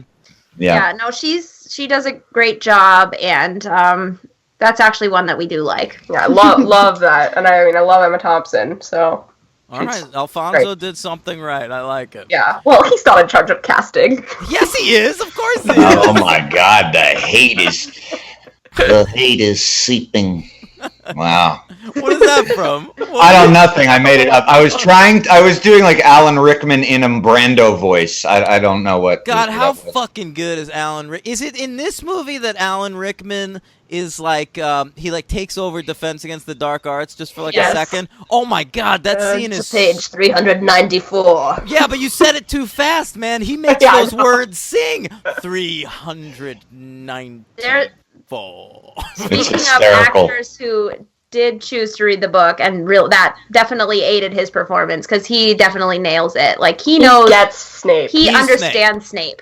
Yes. Yeah. Do you think? Thank you, Alan Rickman. How about this? The two best bits of casting in the entire series of Harry Potter: Alan Rickman and Robbie Coltrane. I was gonna say Maggie Smith. Maggie Smith's pretty good, yeah. Although older Coltrane, than I imagined McGonagall. Yeah. Well, she's supposed to be pretty old. Robbie Coltrane, he's good. We're just not huge Hagrid fans. Wait a minute. What about that's interesting. I want to. Okay, forget my question. What about? Why aren't you a big Hagrid fan? Oh, he's just a little overplayed. Like, well, in the movies, in particular, like they play him up as like this like spoof. Like he's just like always also fumbling around, and I mean he does that in the books a little bit, but it kind of gets overdone. The other thing about Hagrid is like if you think about it too long, he's supposed to be 70.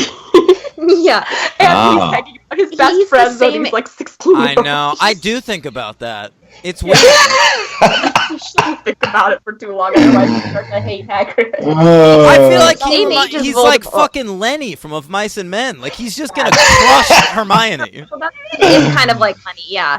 But it's just I don't know. He's all right. I like the character in the book more than Martha does, I think. No, yeah, and I do love Hagrid. It's just kind of a... But I agree aesthetically, Robbie Coltrane is great. And he, like when he delivers the lines that Hagrid says, he has a great voice for Hagrid and everything. It's just, and it's not his fault, but I personally think that some of the writing of Hagrid in the movies is a little bit cartoony. That's fair, man. The whole, I shouldn't have said that thing from Sorcerer's Stone sucks.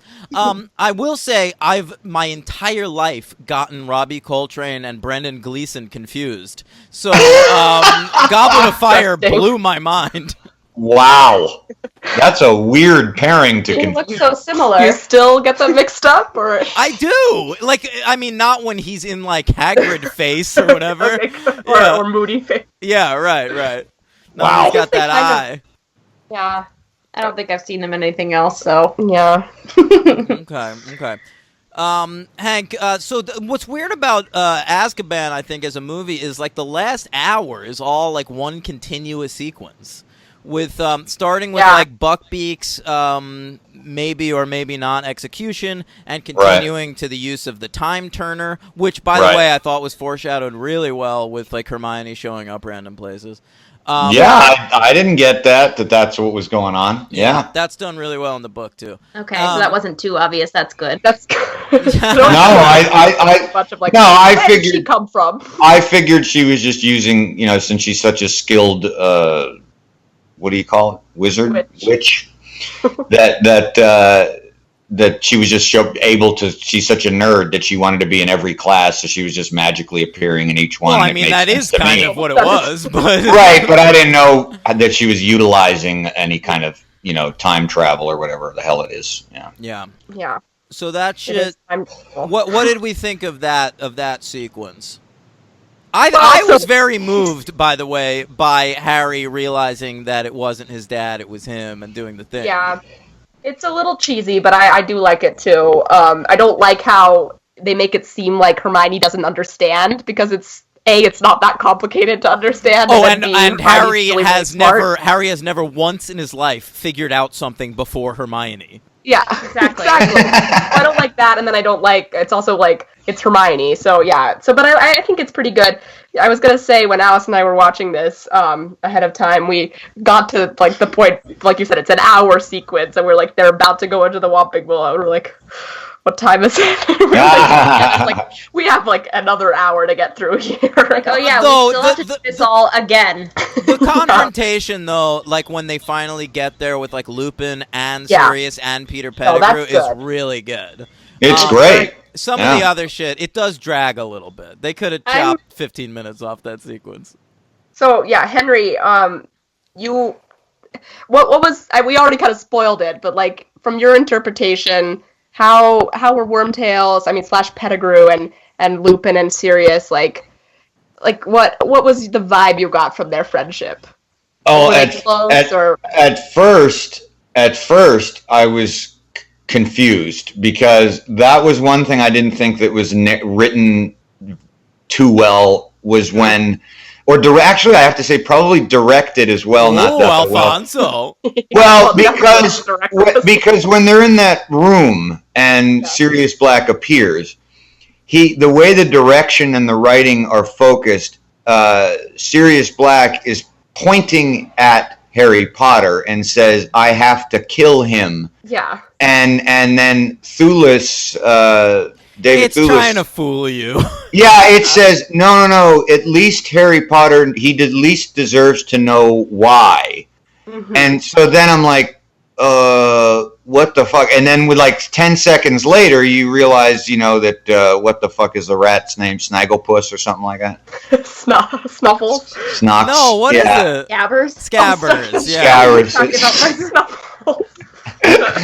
Snuffles is the nickname that Sirius tries to make happen for himself later on. What's the name? Oh, that's right. I fucking forgot about that. What's the name of Hermione's cute cat? Crookshanks. Yeah, right. Okay. So the rat looks like a pig with hair, though, according to Ron. So the rat turns into Timothy Spall, and so then it was like made clear, but it was an awkward sequence. I see what they're trying to do with a little bit of a quick red herring, but usually red herrings don't need to be done within 4 seconds. Red herring? Who are you talking about, Ron? In the book, like the same thing.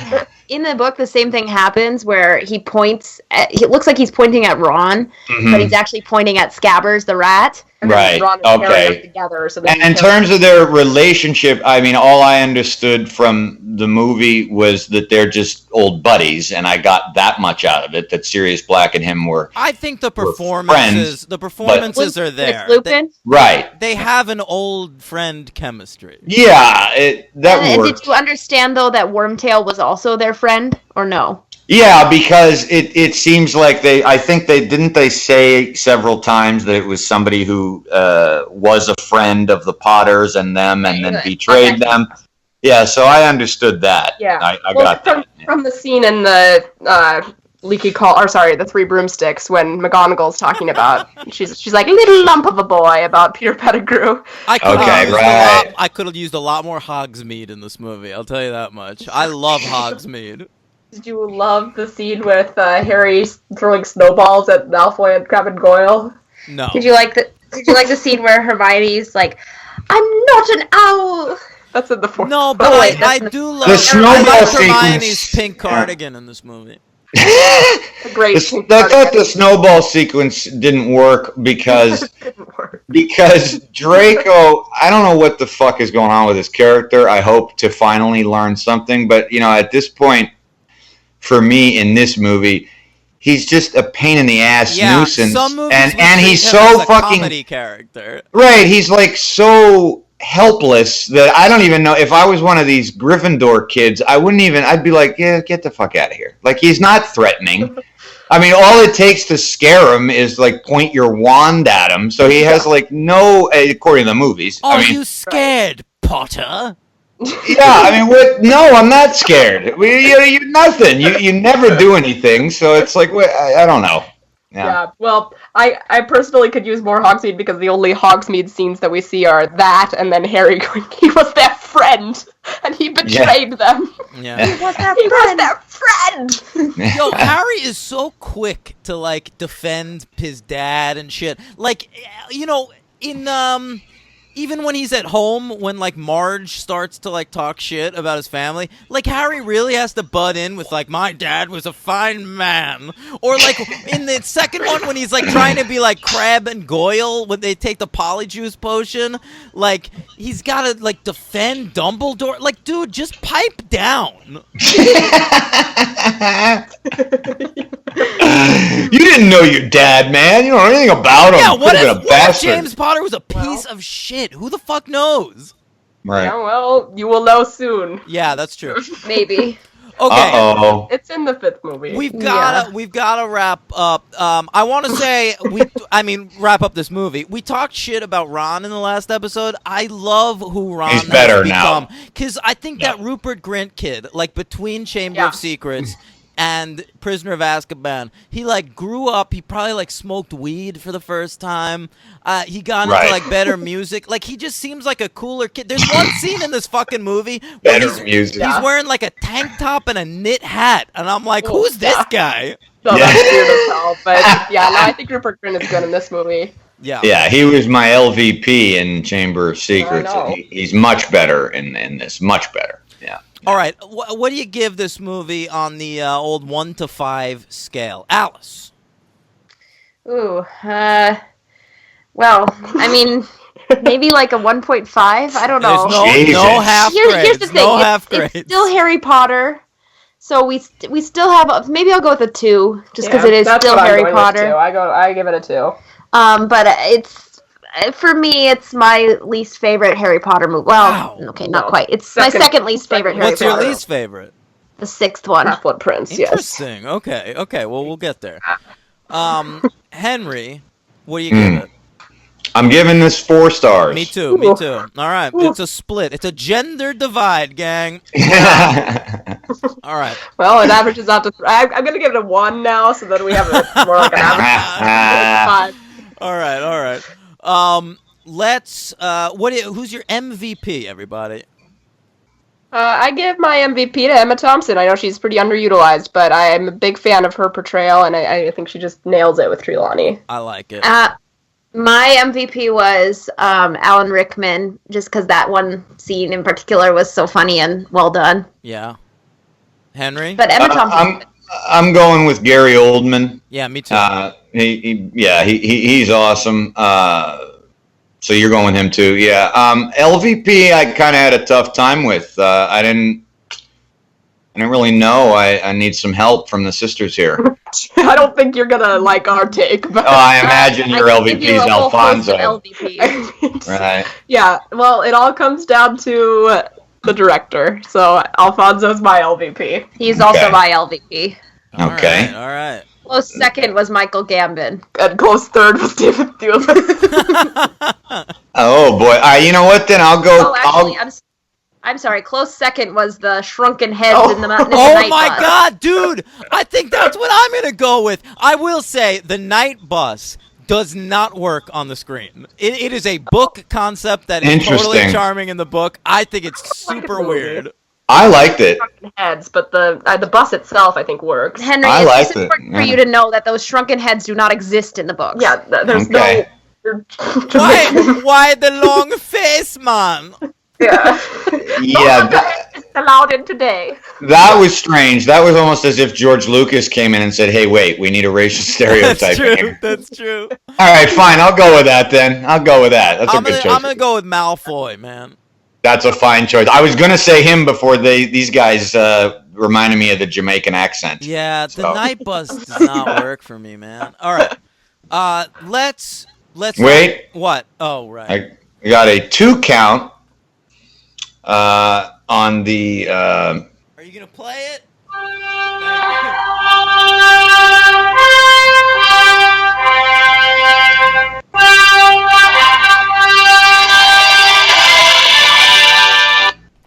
Gary Oldman was in, of course, Dan. Yeah, he's Commissioner Gordon, right? Yep, in the Dark Knight trilogy. That's it. Nothing else for him, which was surprising. I thought he would maybe pop up in a voice thing. Fifth Element doesn't count? All right. And David Thewlis was in Red 2 as the Frog. Sure.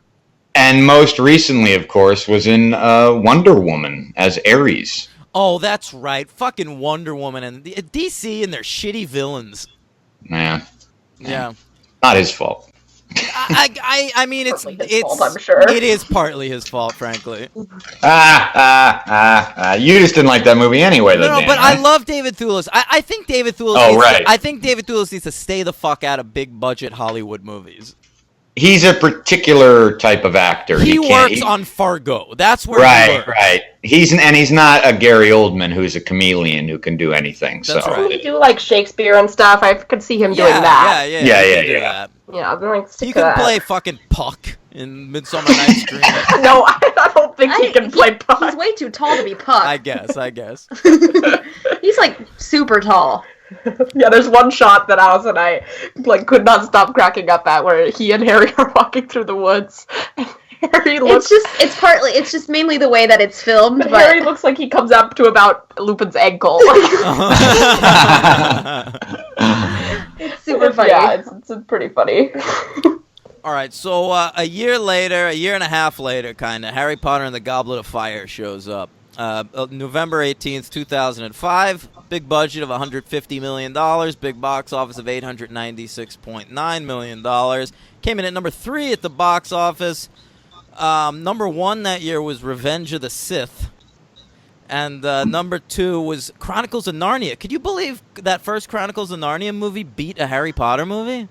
Everybody was waiting around for their long-awaited Christian adaptation of that bullshit book. So yeah, it doesn't surprise me. I remember when it came out. Isn't it fucked up though? Like, I feel like no one gave a shit about any of the sequels to that movie. They didn't. Prince Caspian was. Okay. I skipped them. I liked the first Narnia and didn't bother seeing the sequel. I saw the first one. All right. I saw all 3, and sounds like you loved it. Yeah. I remember it being fine. Liam Neeson plays a lion, is that right? Is that Liam Neeson? Yeah. I don't know, man. Maybe I'm wrong. All right. These Harry Potter movies are way fucking better. We have a new director, Mike Newell. He's a guy who was a journeyman BBC fella through most of the 80s and maybe even the 70s. And he got his big American breakthrough with 4 Weddings and a Funeral. That's a movie that was beloved by a lot of people, not by me. But all right. But I think he did one great movie. What, Donnie Brasco? Yeah. Yeah, that's good.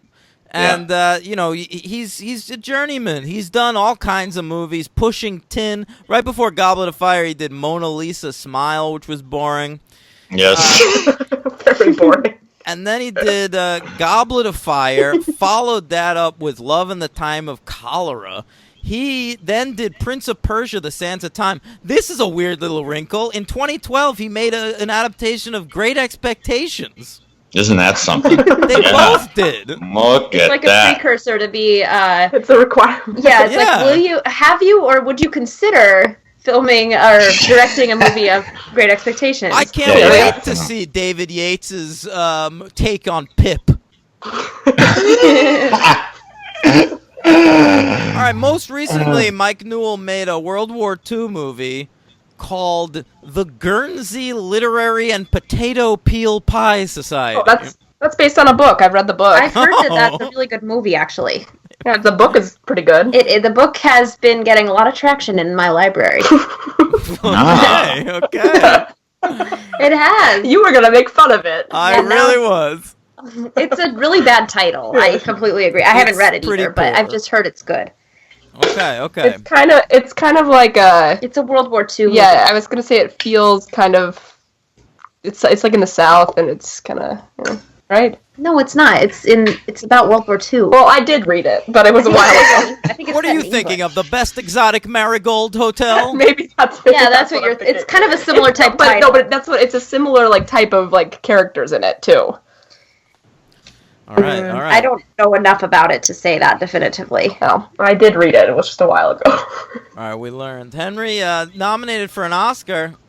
Oh, Jesus Christ. All right, I already had another thing up here. No, it's okay. It lost... Okay, thank you. It lost Best Art Direction to Memoirs of a Geisha. Really? Yeah, yeah. I had a bad experience going to see that movie, gang. I didn't see it at all, so... I went there... I went on a date with a girl, Shan, and I asked her on a date to go see Memoirs of a Geisha.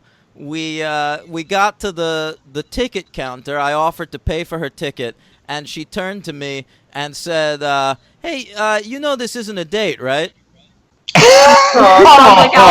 First date. Jesus Christ! I was very clear about the date part. I thought but then I had to just sit there for 2.5 hours or whatever and watch Memoirs of a Geisha with this Wow, random that's girl. fucking bullshit. Yeah. Jesus. Sounds hard. It was. Yeah. All right. God damn. All right, so Goblet of Fire, it's my favorite book. It's like 700 some odd pages. It's the first really long one, right? Like Prisoner of Azkaban's probably like 400 something. Yeah, I think Prisoner of Azkaban is still in the 300s, and then we get to Goblet of Fire, and it's like 760 or something like that. So it's way longer. It's like twice as long. Right. So they were originally discussing making this a two-parter, you know? And then they decided just to make it a fucking ridiculously long movie. Very long. Very, very long. That's honestly why these would be much better also as a Netflix series, because, I mean, I don't like this movie. I'm glad they didn't. In some ways, I'm glad they didn't cut as much as they could have, but in the other ways, I'm like, this is way too long to have to sit through in one sitting. Like, yeah. I'd much rather see this broken up. I agree. The pacing is so weird. But anyway, we'll talk about that in a minute.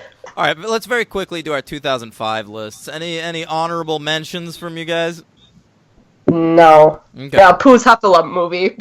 Oh, that is good. Martha's not even kidding about that. I'm surprised that didn't make an higher list. It's very good. Yeah. It is not. It is good. The only bad, not theatrically released Pooh movie is the Tigger movie. Oh, yeah, that's the worst one in my opinion, too. Yeah. So, good take. Yeah. Piglet's favorite is Piglet's Big Movie, and she actually loves that movie, so it's kind of That sad. is pretty great. Henry, what's your... you have honorable mentions? Yeah, I got a few. Lord of War. Yeah. Kiss Kiss Bang Bang. Yeah. Syriana. An Unfinished Life. Sure. And Flight Plan. Yeah, that movie gets a bad rap, I think. Sure does. Yeah, you're right. All right, Panic Room on a Plane. Mine are Broken Flowers, Kiss Kiss Bang Bang, Me and You and Everyone We Know, and Cachet.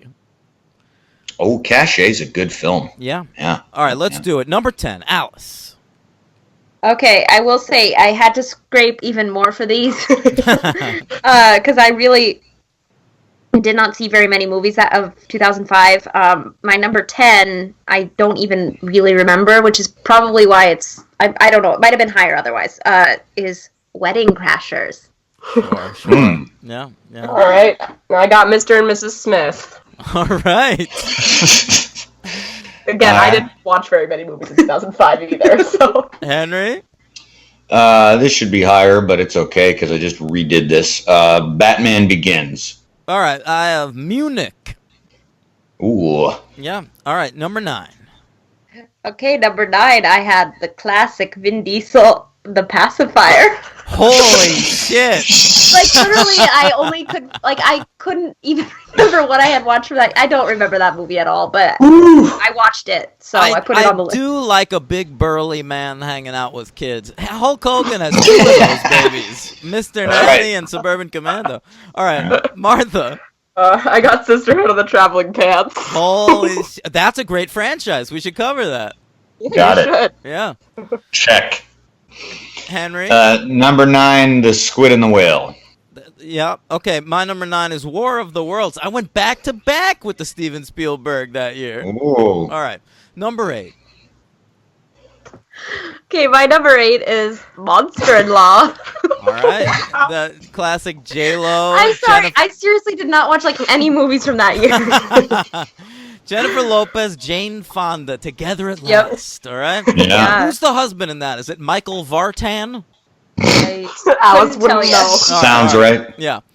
It's only my 8th favorite movie, not my first. Fair enough. Martha.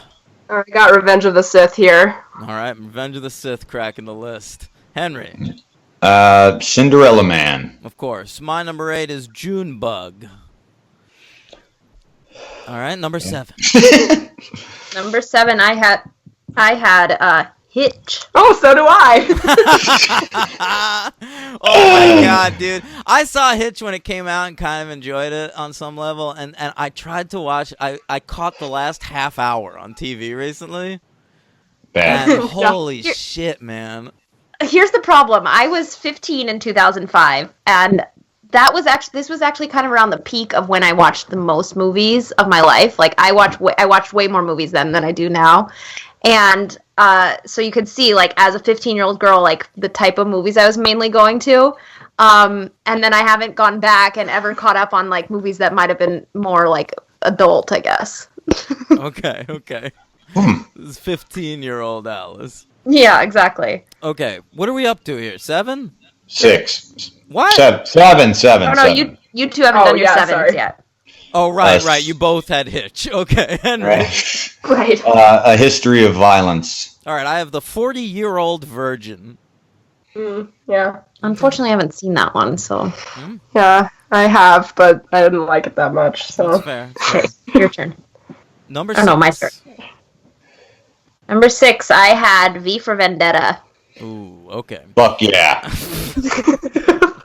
Not on my list, but we differ yes. on I should that probably one. put it higher, but I feel like I didn't really get it when I watched it. God, when I saw V for Vendetta, I felt like you must have felt watching Prisoner of Azkaban for the first time. I was a fan of that comic. All right. I love the comic, but I read the comic after. So, right. Martha, number 6. Madagascar. Oh my God, another great franchise. Henry. Yeah. Number 6, making its list debut, War of the Worlds. Okay, my number 6 is A History of Violence. Now it's the heavy hitter. Oh, you want to do the long version of the theme? This is just for you, Henry. Sure. Oh, just These are the grand slams, the slap shots, the 3-pointers, the touchdowns, the curling when the puck gets close to the circle. These are the heavy hitters of the franchise. Heavy hitter. Huge. Okay, Alice, number 5. Number 5, I had the previously mentioned Lion, Witch, and the Wardrobe. Oh, so do I. oh. All right. That Hank. first one was pretty good. Yeah, it's not bad. Yeah. Not too much action, but. Not enough Jesus. All right, number 5, 40-Year-Old Virgin. Okay, my number 5 is Match Point. Hmm. I know, Henry. All right, what's number 4, Alice? I have Charlie and the Chocolate Factory. Tim Burton. Love it. Okay. All I right. have Batman Begins. Nice. Okay. Good choice. Very nice. All right, Henry. Munich. All right, my number 4 is Grizzly Man. Good choice. Yeah, superhero count, Grizzly Man. All right, what's number 3, Alice? I have Madagascar.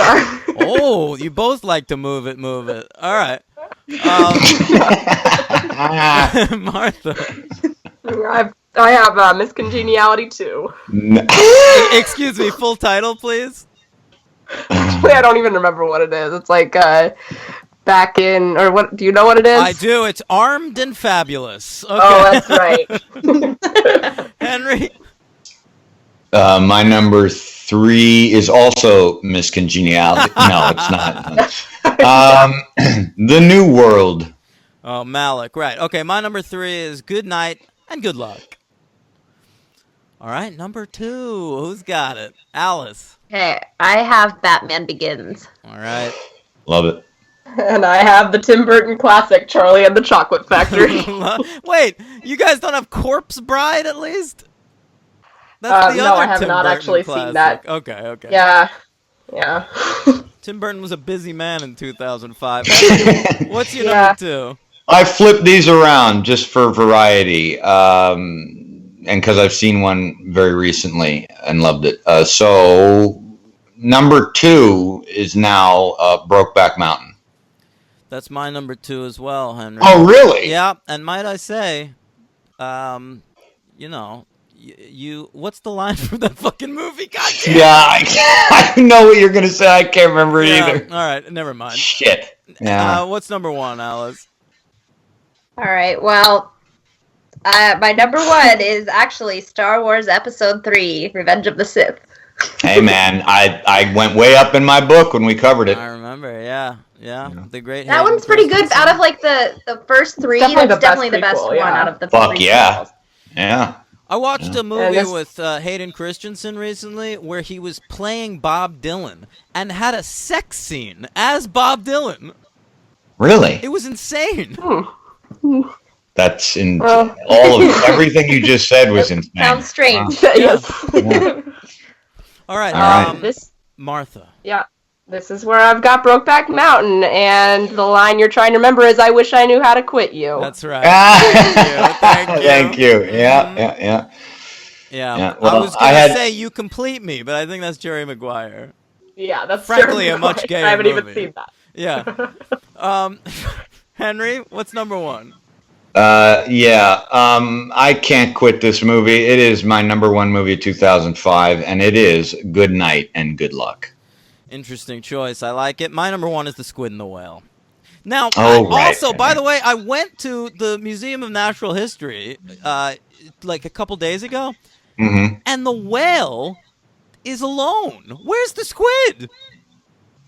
Oh, maybe being painted or reboned. I don't know what the fuck's going on there.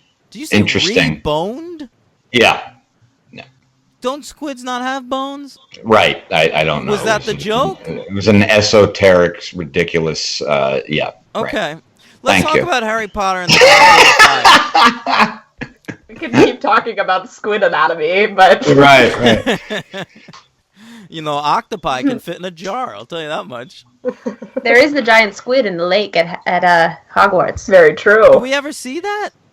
No. Not in the movies. Not even in Goblet of Fire. We spend some time in that lake. We don't. Yeah, it doesn't appear in the second task. Yeah, it doesn't appear in the book either. It's always just mentioned. Well, we see the tentacles of it in the book. Yeah. At one point, Fred and George are tickling the tentacles. Love it. Oh, that's right. Yeah, that's cute. All right. Fred and George, by the way, I think for the first time I enjoyed in Goblet of Fire. Movie Fred and George. Really? Yeah. Yeah, I think they're at their worst at this point. No, that's what I think they should be, like annoying and shit. Always saying the same thing together and saying weird, like singing songs like "Victor, I love you," "Victor, I do." Oh, look at that! I do not like that they're always wearing the same sweater. Yeah, like a sweater from like the 1950s. Yeah. So how do we start? Where are we in this movie? I think we could start with all of their hair, because I feel like that's kind of the biggest talking point. Yes. Well, Harry's just got a rat's nest in this movie. By the way, Dan, still dirty, right? He's still a filthy kid. He's a filth bucket, that kid, man. He's extremely dirty in this movie. A lot of residue. In the second movie.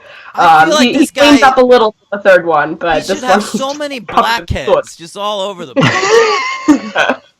Yeah, that's true. Yeah. I mean, he cleans up for the Yule Ball, but then he's like a little bitch to Parvati Patil. Yes. Parvati. When you watched a lot of Survivor, it's confusing, but her name is pronounced Parvati in Harry Potter. I forgot that you'd get where I got that pronunciation from. Yeah. Yeah, it's Parvati, It right? really tripped me up ever since I've gotten into Survivor. Like, it makes me always I just always read it as Parvati, yeah. Yeah. When I read the first two Harry Potter books, I read it as Hermione. I'll tell you that much. So that was a huge adjustment. Yeah. Was it thanks to the scene at the Yule Ball where Crumb mispronounces her name that you learned the correct pronunciation? No, I mean, it must have been like when the first movie came out. Yeah, I finally heard it. Hermione. Okay. We've got the Tri-Wizard tournament in this movie. We get through the plot very briskly. We're skating by. Like I said, that first chapter that I love, 3 minutes. It's just like an old dude. He investigates a light turning on in a house. Avada Kedavra. Motherfucker's dead. That's it. Yeah. So that's a big thing in the book? I mean, it's like a 30-page chapter. Yeah. Yeah. So, Henry, where did you think they were for that scene, or did it matter to you? Like, did you think about? I did not think about the setting. I figured it was some rusty old shack in some make-believe magic land. I didn't give it too much thought. And it's not totally essential or anything, but it's just something that is nice, rich detail in the book. It actually is where Voldemort's father lived. Oh. And Tom Riddle Sr. Yeah, right. And it's in the book. You get the whole backstory of how Voldemort actually killed his killed his father and his grandparents in that house. And then that's where he's like recovering as the and then shell of a man that he's become. Right. That would have been interesting to throw in there. Yeah. The old man who died is named Frank Bryce, and he was the caretaker of the house even when Voldemort's father was killed. And the whole town thought that he was the murderer. Right. But there wasn't really any evidence, so he just continued living there. Wow. And then he ends up getting killed by Voldemort. Right. So that's why that chapter is so good, I think. Well, but part of the reason that chapter is good is it kind of is a short story in itself. Like, that chapter kind of works as its own unit of story. And you can't really do that in a movie. It'd be a great, like, throwaway episode of a TV show. I see why they cut it. Yeah. Yeah. No, I mean, I get why they cut it. It would be a really good, like, episode of a show, but it's not good for a movie. Yeah. So we deal with that. Then, Harry's broing out with the Weasleys. They go to the Quidditch World Cup. We get to see the Portkey, and Amos and Cedric and Arthur are the only ones who know how to successfully tread air as they're climbing down to the ground, and everybody else just falls really unceremoniously to the ground. Harry is so shitty at transportation. He's a real Post Malone, I think. It's a miracle that he's so good at flying on brooms. Yeah, that's very true. Yeah. We were playing, we weren't really actually playing this, but we found this Harry Potter drinking game for this movie, and it was like, take a drink every time Harry and Cedric have weird sexual chemistry. And this was the first scene that we have that. Mm-hmm. Yes. Henry, did you... like, helps him up. Did you know that Robert Pattinson was in this movie? Nope, did not remember at all. And again, this was the one I saw in the theater, and I guess when I saw this in the theater, it would have been 2005. That's predating the Twilight movies, right? Twilight. Yeah. This was Robert Pattinson's like first big break, I think. This was his maiden voyage. Wouldn't have meant anything anyway. I mean, it would have been such a deeper meaning for me now. But I didn't know. Yeah, it was weird to see him. It definitely was weird. It was just like, holy shit. That's the artiste actor now who only makes like bizarre Australian dirt films. I didn't realize. Yeah, like Remember Me. Oh God, I love Remember Me. I love any movie where the twist ending is, by the way, it's 9/11. It's been a while since we were able to make that joke. Okay. Right. Now, who's Team Edward and who's Team Jacob among us?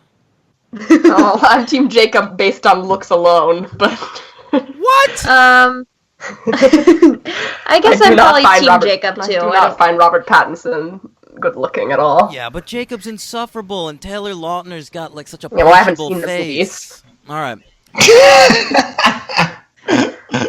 I don't know what team I'm on. I always kind of like maybe Edward sometimes. I'm team. I don't give a rip. Who do you want to bone Hermione? Let's go with that. It's of Harry and Ron. Yeah. Oh, Ron. Okay. Definitely on Team Ron for that. Okay. I don't like that there's even a camp that is Team Harry. I'm sorry if you are. Sounds like you might be part of that, too. No, I'm not. I'm just... There must be a camp, right? I feel like... Well, there is. I feel like early on in those books, I thought we were setting up a Harry-Hermione relationship, but then I was wrong. Well, I don't know, so... Oh, right. No, yeah, it's a very raging debate, Henry. You'll have to wait to the last... I mean, I could kind of guess without you guys saying it what happens, but yeah. A lot to go with that. By the way, side note real quick, I thought the sisters would say there. So you asked them what team. So what house are you cats in there? What are you in? Oh yeah, you try not to say gals again. No, cats is we jazz. Like cats. It's a bebop term. It's a jazz term that I use every once in a while. Who are you, Brett Ratner? All right. What? Well, I am in Ravenclaw. Martha is in Gryffindor. Yep. Interesting. Right. I think this makes tons of sense because I am in Slytherin and I think Henry's a Hufflepuff. Really? Yeah. I think Henry. I was gonna say hardcore Ravenclaw for Henry. Just based on the I guess cultured taste. I'm trying not to say pretentious, but intellectual. It seems like you kind of like the analytical. So Alex, you're on the side of Henry here. You belong in the same house. But you know him a lot better though. So if you think Hufflepuff, yeah, then I guess we're in the same house.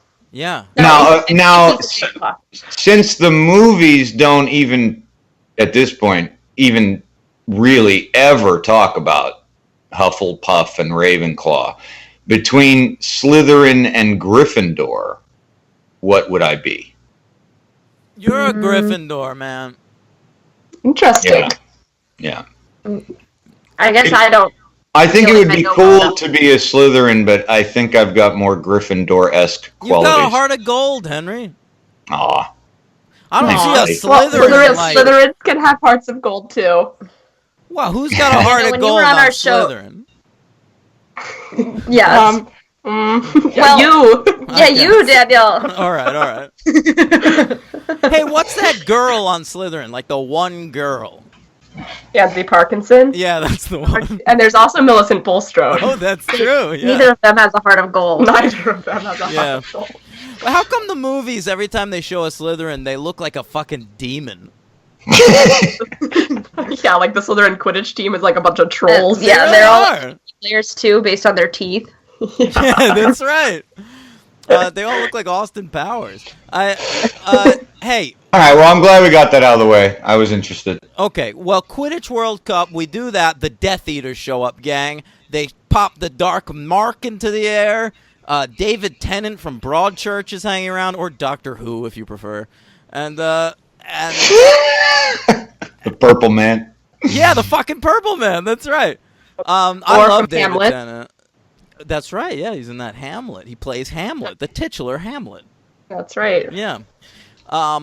So I was happy to see him in this movie, and then we what is it? Do they kill a bunch of people at that Quidditch World Cup?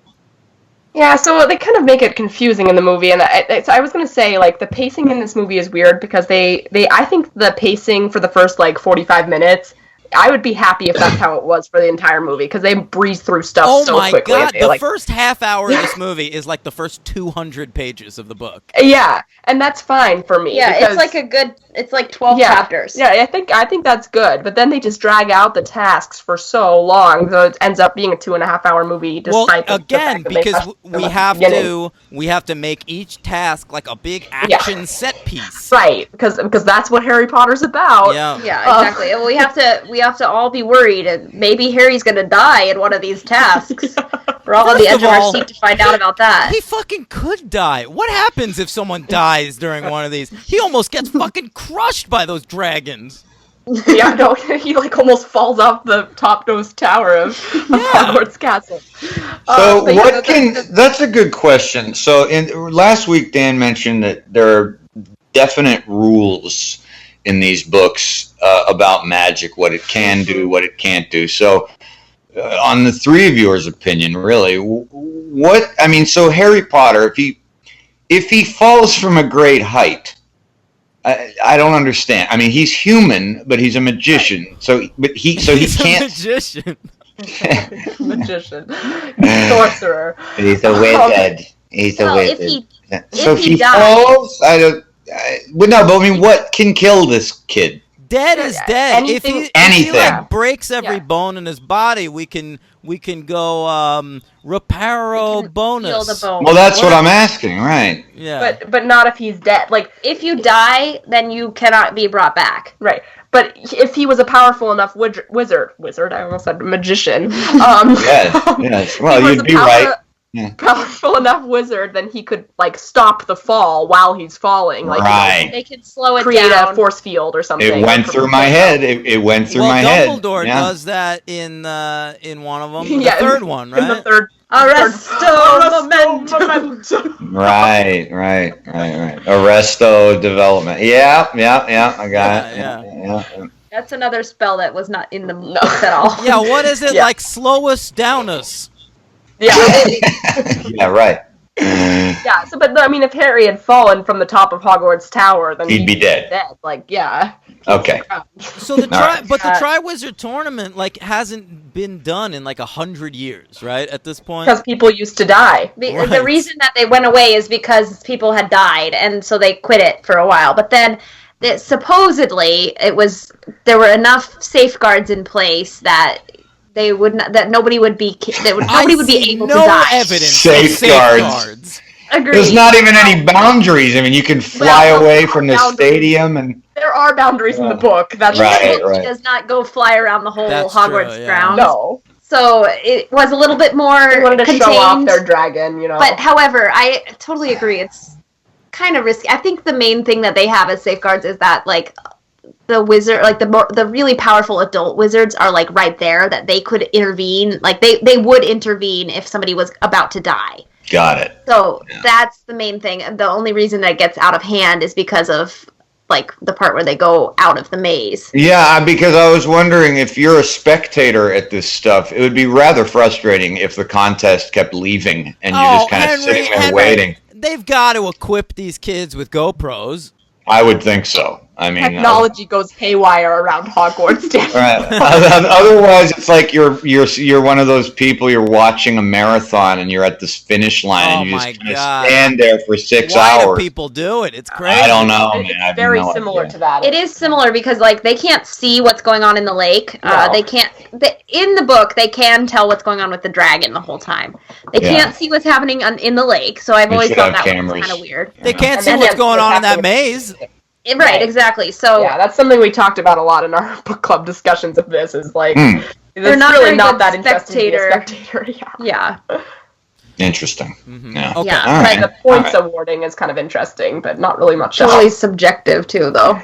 So yeah. We meet two other schools, which I really like. It's interesting. I don't know why it's an all women's school and an all boys school in the movie. Yeah, it's not that way. But so one of the you just needed to be hit over the head with gender roles again. So. Oh, okay. So it's Durmstrang and with the champion Victor Crumb. I don't trust those guys. Yeah, totally, man. They got bad teeth too. So then it's Beau Battens. And there's Fleur Delacour, and I love Fleur Delacour. I love her in the books. I love her in the movie. All right? We get this actress, Clemence Posey. Inglourious Bastards. What? Inglourious Bastards, dude. All right. Well, I'm going to go ahead and talk also about... in Bruges. That's right. Along with Brendan Gleeson, our new the Dark Arts professor. So Clemence Posey is, of course, from season 4 of Gossip Girl. Of course. She dated Chuck Bass. She was only in a few episodes, but her specter stayed with me. I was so charmed by this character that I was never able to accept Chuck Bass with any other woman for the rest of the series. All right. Wow, she really left a mark on you. Yeah, a dark mark. A thunderbolt. What? I don't really have anything against her, but I personally think she's supposed to be just so drop dead gorgeous that and maybe we're just not seeing it. Maybe she but is drop to me dead she gorgeous. looks very. She's pretty, but she's very pretty, but she's very. Kick her off that. I just think she's very not unique looking at all. You're right. She's one step up from a bag lady. I totally agree. Yeah. Stop it. You know who I pictured when I read the book? So many people. Who? Alexis Bledel. Whoa. I don't even know who that is. I remember everybody I pictured. I remember everyone I pictured when I read this book. Mad Eye Moody was Willem Dafoe in my brain. And do you guys do that? Do you cast in your brain? No. Sometimes. I don't, because I don't know enough actors. She put Vin Diesel as Harry Potter in her brain before she saw the movies. Yeah, exactly. That's what I'd have to Vin Rolodex Diesel have played if Vin Diesel was in Harry Potter? Family. Hagrid, I guess. He's the pacifier, so he could play. Yeah. He could have put that tutu on from the pacifier and played that female giant in this movie. There you go. Yeah, that's it. He should have been Madame Maxime. Yeah, but I'm not trying to say she's not pretty, because I do think she's very pretty, but she's just very plain looking to me. Yeah, well, and I don't want to disparage women's looks on this podcast. No, but I'm just saying for how it's described for in the books, which is supposed to be where you just can't even breathe when you're around her, because she's so drop dead gorgeous. She's part Vila. Yeah, that's a special creature that's kind of like a siren. Oh, right. Okay, all right. Are you listening to this, Shandy? Out there? She is, and that's why I made that comment. No, I do think she's pretty. I just don't. That's not how I picture her. Well, yeah. And part of it, on a scale of 1 to 10, how pretty? A big part of it is her uniform, which is those hats. Ooh. They're not great. I will go along with that. And the disturbing scene where they just zoom in on all of their asses. That was odd. I know. Yeah, it's ooh, they're literally they're supposed to be 15. That's what's kind of gross about it. These are not adults. And also, you can't see anything under those dresses. That's why Martha was mad. Yeah, and the Durmstrang boys, they're all just they're popping and locking, doing some breakdancing and shit. Yeah, they're really good at the breakdancing. That's what Durmstrang is known for. You know who I picture in my head bang on the ground. Oh, that's right. Yeah, Crumb was Ryan Phillippe in my head when I read the book. Oh, okay. They didn't go that direction. Yeah, they didn't. No, they certainly didn't. Okay, so what do we got? Can we talk Yule Ball? Yeah.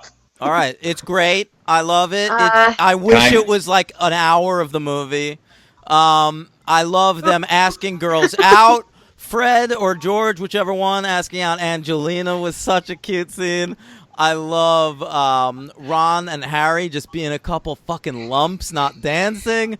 I love that the you relate to that from your personal life? Kind of, yeah. Oh! Yeah. The Weird Sisters, the band from the fucking movie, is hell yeah. It's two members of Pulp. That is our namesake. Yeah, your Can namesake. you dance like a hippogriff? Can you dance like a crazy elf? Crazy elf. And then zoom in on Are those lyrics from the book? Because I remember them having lyrics in the book. No, there's titles of songs sometimes. Okay. So we're not dance like a hypocrite. But Henry, by the way, we never talked about how Flitwick changed in the last movie and in this movie. Yeah, if I said the name Flitwick to you, Daniel or Henry, who would you picture? No fucking idea what you're talking about. Flitwick is the little professor who does Wingardium Leviosa in the first movie. Is that Warwick Davis? Yeah. Yeah, okay. Warwick Davis, the professor that he plays. Now he then, for some reason, unexplained, Alfonso chose to then have him be the guy with the toupee. Right. And it's that's supposed to still be Flitwick. 20 years younger. Got it. It makes no sense. So, but anyway, he's sitting he's crowd surfing during the right when they dance around like a crazy elf. Yes, I remember. But Henry, do you know who was in that band? No. The guitarist is fucking Johnny Greenwood, and the drummer is Phil Selway from Radiohead. Holy shit! Yeah. Wow, I did not know that, and I would have think so fucking excited when they announced this was happening, and then I come to the theater and they're in one shot, and the songs are terrible. Wow, yeah. I think Dan probably knows this is coming. The Yule Ball sequence. That was the worst part of this experience for me. You're nuts.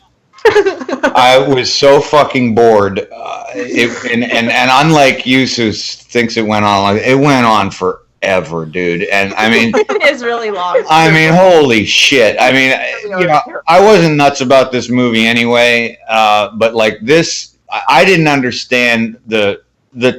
It might have been the editing or the script, but it comes at such a strange part, and it interrupts the story to a point where I thought it would be nice maybe as a quick sequence, because I liked what you said about I agreed when one of those brothers or whatever their names are asks out the girl, like, that's cool, and I liked things in the Yule Ball, but it just went on forever. And I mean, is there supposed to be like a much greater significance to this that I'm missing, or what? It's not. It's not really highly significant. It's more of just a world-building thing for... this is the tradition of the Triwizard Tournament. When they have it, they always have this Yule Ball. And it's kind of there as like a bright spot in the book. It's so significant. They're 14 now. They should be having relationships. Hermione's starting to have feelings for Ron. Victor Crumb asks her out on a date. Or that scene where Hermione is like, Ron, motherfucker, ask me out first next time. It's gorgeous. Right, without down those fucking steps looking like Cinderella and shit. It's great. Okay, she looks like the exact same as she looks in every other scene. No, this is Hermione. She's like an adult now. Like she's a fucking kid. If only she had some glasses she could have taken off. Yeah. Yeah, no, it's just, it's supposed to be in the book, like, the Triwizard Tournament is supposed to be to bond the schools and, like, forge international friendships and that kind of thing. So this is an event that helps them do that. And it's just kind of, like, I don't know, just to break up the pacing in the book. I agree. It breaks up the pacing, all right. Give me back to the fucking tournament. Jesus Christ. Henry, I actually would have been okay if they would have just cut it from the movie. Yeah, agreed. What'd you think? Get out of here! I'm offended by that suggestion. It is so weird to me how you're so obsessed with it, but it's hilarious. I love it. That's the best scene in the movie, and then as soon as I saw it, I knew it would be Dan's favorite part of the movie. Yeah, I knew it. Henry, do you know what my second favorite part of the movie is? What? Maybe who's not a Slytherin? Me. Yeah, maybe Daniel's not. Do you know what the second best part of the movie is? I don't know. That scene where Moaning Myrtle straight up dry humps Harry. There you go. Oh yeah, that's a great scene. You guys, Martha's really good at the Moaning Myrtle impression. Daniel, I think you probably know that. I do, yeah. She's just giving him a hand job in the scene. Yeah. And she's played by like a 40-year-old. Yeah. Right. Oh, it's fucking Shirley Henderson. Yeah. Yeah. Let's hear the impression. Well, I don't have what's the line she does? I wasn't ready to do this because I'm like talk about giving Harry a hand job. Oh my! She's like, I can't think of a line though. I can't either. It's like, oh, this is dumb. Dude, I was sitting in my cubicle thinking about death. That line. Okay, well that's not from this movie. You can do it though. I was sitting. That's not it. See, I didn't want to do this. Okay, I'm sorry. I had a cold today. Well, I can do the. I didn't notice. I was distraught. Pretty good. Yeah. That's basically the only line I can do, unless I have a direct quote. If you have the lines in the book and stuff, you're really good at doing it. And when I don't have a cold, so... it's okay. It was fine. Yep, you can listen to many episodes of The Real Weird Sisters and hear that. Get those. Okay, so there's that scene. There, he goes underwater. The best part of that is when Crumb pops up with a head for a shark, or a shark for a head. Oh my God. Yeah, he's the Meg. Yeah, he's the Meg. And what else happens? We didn't even mention Brendan Gleeson, really. Oh yeah, Matt. We didn't talk about Miranda Richardson either. Oh yeah, that's right. Okay, Miranda Richardson. Rita Skeeter, I pictured in my head as Cynthia Nixon, New York governor. That's hysterical. Yeah. Because she has red hair in the books. I guess, yeah. Yeah, I really like her. I love Miranda Richardson. We were watching this with my husband, and he made the point that it kind of, like, she plays a much more significant role in the books, and it was kind of diminished to the point where she wasn't exactly necessary in the movie. So, yeah, it was a little bit, and I kind of had to agree with that, even though I like her, and I think they did a fairly good job with her character. It's just a little bit of a waste of time. It's a little tacked on. Yeah. I think Gleason is pretty great as Mad-Eye Moody. I agree. Gleason's fucking great in anything, dude, and he's especially good in this. I thought he was just yet another one, an Irishman, Another, along with Gambon, by the way, we should mention, an Irishman, not a Brit. He's just great. You know what's weird about... I didn't see any of that shit coming either, and I should have. I don't know if, Dan, if you did this to me intentionally, and if you did, kudos, but you said something about when I said about Chamber of Secrets, I thought that the heel turn was going to be Defense of the Dark Arts teacher again, and you said, well, we can't keep doing that over and over. Well, we can. I wasn't... No, but we have, so... No, I don't know but I was thinking about in the third movie where, or the third book, where, like, the Defense Against the Dark Arts teacher's flat out the hero of the story. Got it. Right. It can't always but it's still having its usage as big time heel turn and Order of the one of the best reveals of the whole series. Yeah. And didn't see it coming. I didn't see it coming. In the book it's really well done as well. It's just it's crazy. It's just a crazy moment. It's so good. Yeah. I thought. Go ahead. Oh, I was gonna say, what did you think of the pensieve, as Michael Gambon says? The time when he goes into the memories. I absolutely adore that in the book. That was cool. I'm not sure it totally works on film. I thought it was cool. I mean, I did think, and the sisters aren't going to like this one, but I thought this movie had a real lack of style for the material, and I think that's something that I didn't mention. I think that's a director problem. That's right, and that's right. And what I was going to say was that it was for something that I wanted as a newbie here, was that I loved the style, the marriage between Alfonso and the material that I thought was really, really cool. And in this one, it seems like this book, it seems like it has a lot of stuff going on. I think I'd be right there. Sure. But there's Mike Newell. It's like there's fucking nothing happening on screen. He's a journeyman. Yeah. He's a workman-like director. Yeah, and especially if you're watching it and you're looking at it and you're going, man, I wonder what Alfonso could have done with this, or a ton of other directors, to be honest. And so I like getting it kind of hammered home to me that some of these movies, because it's such a massively intimidating thing to take on, that they kind of need real artists to do these movies, despite whether or not you like their style or their choices.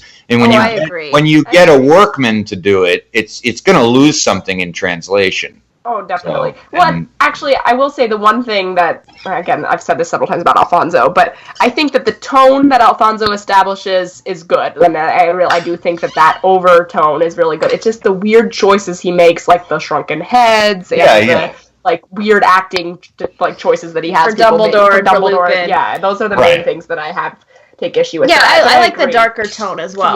Yeah, and I think that gets lost in this movie. I agree.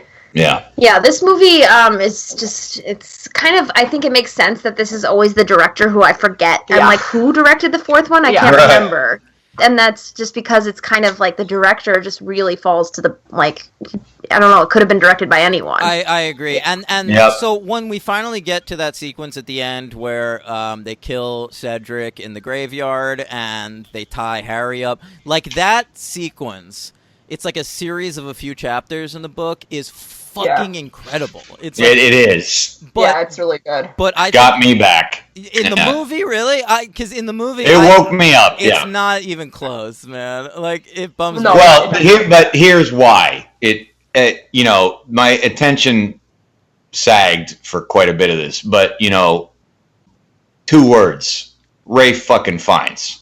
Yeah, he's excellent. I mean, yeah, he's really good. And I mean, he shows up. I'm gonna fucking kill you. Well, and the thing that I thought he was great, and I actually thought that and I think this might tie into what you guys were saying about the books unfolding as the movies are unfolding, is that I had kind of wished, and Dan and me made jokes about this last week, but kind of wished we hadn't seen any incarnation filmically of Voldemort, and we already have, and that brought away a little bit from it, because when you see Ralph Fiennes, it's fucking awesome, and it's just kind of like, oh yeah, right. But remember, if it's canon, then that's not really the first time we see Voldemort. Yeah, he was on the back of Quirrell's head. Yeah, and it's just kind of like, and it says Tom Riddle, so it's kind of like, but I think as a first appearance, you can't do any better, man. Would the Real Weird Sisters, he was really good. Would you support a special edition of the first movie where we pop Ralph Fiennes on the back of Quirrell's head? Yeah, I mean, yeah, that's fine with me. They do a really strange job with that in the first movie. Yeah, but the thing is, though, he's like supposed to not be the same Voldemort. I mean, he's the same Voldemort, but like, and I knew that, but it was still I thought it was very powerful. He's fucking kicking ass. I mean, Ralph Fiennes gets up there, he's doing his stentorian Shakespearean thing, and it's not over the top, and if it is, it works. Yeah, it works. His movements are kind of cool too. Like, they're awesome. He's like quick and weird, like a snake. Yeah, he's great. Which is the right thing. Yeah. All right. Well, the thing about the Goblet of Fire, where I think that what makes this scene so great, like the whole book, it's kind of like all kind of a red herring. Like you think it's about this tournament. Mm-hmm. And it's really not about the tournament at all. It's really about it's really about the fact that Voldemort returns in this book. Yeah, and that's why Rowling changed the title from the Harry Potter and the Triwizard Tournament to Harry Potter and the Goblet of Fire. Oh, yeah, didn't know that. So it's interesting because like you spend all this time thinking about the tournament, and then all of a sudden this plot comes out of nowhere. Yeah. And it's surprising because you think it's going to wrap up with the end of the tournament, right. But it ends up wrapping up totally different than you're expecting. And then with the whole thing, Moody and his whole reveal, it's been there all along. Yeah, and I love it too because it's like the Triwizard Tournament wraps up, and I think that the movie does a great job of this too. Or the tournament wraps up, and you're like, oh, that's the end. Like even like with the Voldemort stuff, like oh, Cedric died. That's what's so like scary about this movie. But then you're like, wait, but who put Harry's name in the Goblet of, like, how did he get there in the first place? Like, how did this all happen? And then you're like, oh yeah, we still have to figure out that. I got to tell you, what's funny about that reveal is when Harry tells Moody / Purple Man that it was you that put my name in the Goblet of Fire. At that point, not really out of indifference, but because the Ralph Fiennes scenes were so powerful and because the movie was so fucking long, I didn't even care, nor did I remember that his name was in there. I didn't even care. I was just I was perfectly fine with his name being in the goblet just because it was there. I didn't even care why it was there. And so when they said it, it was like, oh, okay, that makes perfect sense. Yeah, and it was all Machiavellian and orchestrated. But to me, I think when Diggory dies, when you first see like his corpse being transported back to Hogwarts, and like everyone's cheering until like they realize what's happening, which I think is really well done. Yeah, it is. There's this like moodiness that like not no pun intended. No pun intended. That like sort of descends over the whole Enterprise that kind of never leaves, and it really works for me as like a midpoint of the film series where totally. like from now on it's like fucking shit's real, storm's coming, let's get to it. Yeah, and that's exactly how it should be. Like that's like a good reflection of the books. I like that it does that too. I was gonna say though, Henry, that was kind of my viewing experience this time around too. Oh, yeah. Really? I was so over this movie. I was like, oh yeah, like I was like, why do we have to have the whole Barty Crouch thing again? And then I was like, oh yeah, I guess we do have to tie up that loose end. Yeah, I mean, it's like you have to like go back and think about the fucking sequence with Dumbledore in the courtroom and the guy in the cage, and I'm just like, hello, Father. Christ. Yeah, I don't know. And I will say, I didn't mention this earlier, but I don't like David Tennant in this movie because I think he's way too like over the top with his portrayal. It's so weird how he's like licking his lips. Yeah. Well, the thing is, I mean, this is kind of a book thing, so like, take it or leave it. But in the book, like Barty Crouch Jr., like he's supposed to be like this really clean cut, like goody two shoes, like nobody saw it coming. But then we have him like when he gets revealed in the pensive memory that he's like being named as a Death Eater, he's like so like manic, and he's like, hello, Father. Like didn't expect this from this guy. Like I think it was because David Tennant didn't want to color his character by reading the books, so he decided to not read the books. Probably. Also, Barty Crouch Sr., we didn't talk about him at all yet, but he's got a Hitler mustache. I feel like his what's that boy? The Chinese fire, or the Chinese fireball. Ooh. He has such a strange affect to his voice. He's very weird. He looks like J. Jonah Jameson. Yes, that's very true. Except for like weirder. Yeah, but so most of the actors they added this movie I like, actually, now that we've talked about it, but just the two Crouches were not my favorite. Yeah. That's fair. Hey, what do you give this movie? I think I actually give it a 3, because it's better than Alfonso to me, but I would probably give it a 3 as well. Mm-hmm. Henry? And I was going to give it a 3 for a lot of it, but I'm not. For me, it's a letdown from my enthusiasm for Azkaban, so it's getting a 2. Wow, but I'm surprised. To me, this is a straight up 3. It's total 3 territory. Yeah, I mean, I totally see that. It's valid. I think Ralph Fiennes could elevate it to a 3. I just think it ties in with my LVP, who is Mike Newell. Draining it of any kind of, magic or atmosphere, really. Yeah. Yeah. except for the part where Harry sees the inside of the tent at the Quidditch World Cup, and he's just, for some reason, that was nice. He's completely forgotten that magic exists. Oh, I know. He's absolutely bored. That's actually a really good point I was going to ask you about. It's so funny to me. Is it Radcliffe or is it the character where every time something happens that's like, it's surprising to me, but it shouldn't be surprising to Harry Potter. It's because everything's a goddamn set piece. Yeah. Well, Harry's not supposed to be a dumbass, but Daniel Radcliffe definitely is. So wow! It's such a bit. Like, oh, Harry hasn't been around magic that much before, so at this point he's been in the wizarding community for 3 years. Yeah, got used to it, Harry. I mean, I could see being like a little surprised for a second when you saw the inside of the tent, but like to just have his jaw like on the floor. Point. So do we have a Real Weird Sisters casting decision problem here? Is that what's going on? Am I detecting just a Daniel? You're not okay. Yeah. Well, that would matter. Kind of gets worse as it goes. Like the beginning, it's not quite as bad when he's little, and you can starting with Alfonso. Oh my god! Wow. Actually, I feel like the third and fourth are his two worst movies. Yeah, I think so too. I think he gets a little better. Yeah. In the fifth movie, he's not too bad. Fifth movie, is good. Yeah. Okay. Okay. But I'm just resigned to him. Yeah. At least he is not Harry Potter to us, though. Like,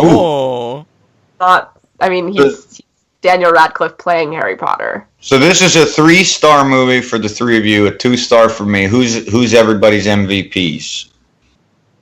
I got Ralph Fiennes. Me too. Good choice. Just to change it up, I'll give it to Clemence Posey, who's a very beautiful young woman. Well, she is very pretty, yes. I guess if you are that into her, maybe I'm just not... You're just missing it. Yeah, I'm just not the right audience for her. So. I wanted to give my MVP to Ralph Fiennes, which would have been a no-brainer, but I assume I'm going to have that chance later. So, and I don't know that I will be able to give it to... Yeah, I don't know whether I'll be able to give it to a guy who has way more screen time and is fantastic, and that is Brendan Gleeson. Yeah, I knew you'd say that. All right, who's everyone's LVP? Hey, can I ask you a question? Wasn't Dobby in the book? He was. He's a key role in the book. Too bad. Is he the Neville Too role? expensive to make him. Yeah. Yeah, no, Neville's the one in the movie who tells Harry about Gillyweed. And in the book, it's Dobby who is actually, it's actually interesting. There's a whole extra plot with other house elf named Winky. Yeah. Oh, that's right. Buddy Crouch's house elf gets fired because she dark mark that's set off at the beginning, which was actually set off by the one she's taking care of, which is Barty Crouch Jr. It's a great, great backstory, and I understand why they cut it out of the movie, but it's also kind of sad because it adds a lot of richness to the story. It does. It's really good. Let me tell you something. 3-star movie if Dobby would have made an appearance. Oh my god. Right LVP for me is Crumb. I'm gonna say that right here. I like that character in the book. He's a fucking dead weight in this movie. Oh, he's a dead worm. Yeah. Mine was Michael Gambon. Yeah, and I said mine already. Worse in the fourth movie than the third movie, actually. Yeah, definitely. Did you put your name in the Goblet of Fire? That's a classic scene that the fandom hates. Yes. Huh. Very bad. He's supposed to say that calmly. I like that moment. There's a whole, like, side by... There's a like that. There's a whole side by side that gets circulated a lot. That's like it shows that moment of him rushing up to Harry, shaking him by the shoulders, and then it shows what it says in the book where it's like, "Did you put your name in the Goblet of Fire?" asked Dumbledore calmly. All right, Henry, who's your LVP? I said Mike Newell. Oh, okay, right, okay. All right, let's wrap it up. I'm going to go through this real fast because this is the longest episode we've ever done. And I have a 2 count on the superhero. We'll skip the theme song. Okay. Skip the theme song. David Tennant's the fucking Purple Man. What else you got? And he's the Fugitoid in Teenage Mutant Ninja Turtles on Who TV. could possibly care? Go ahead. Right. And Ray Fiennes was Alfred Pennyworth in the Lego Batman movie. Oh, how about that? Yes.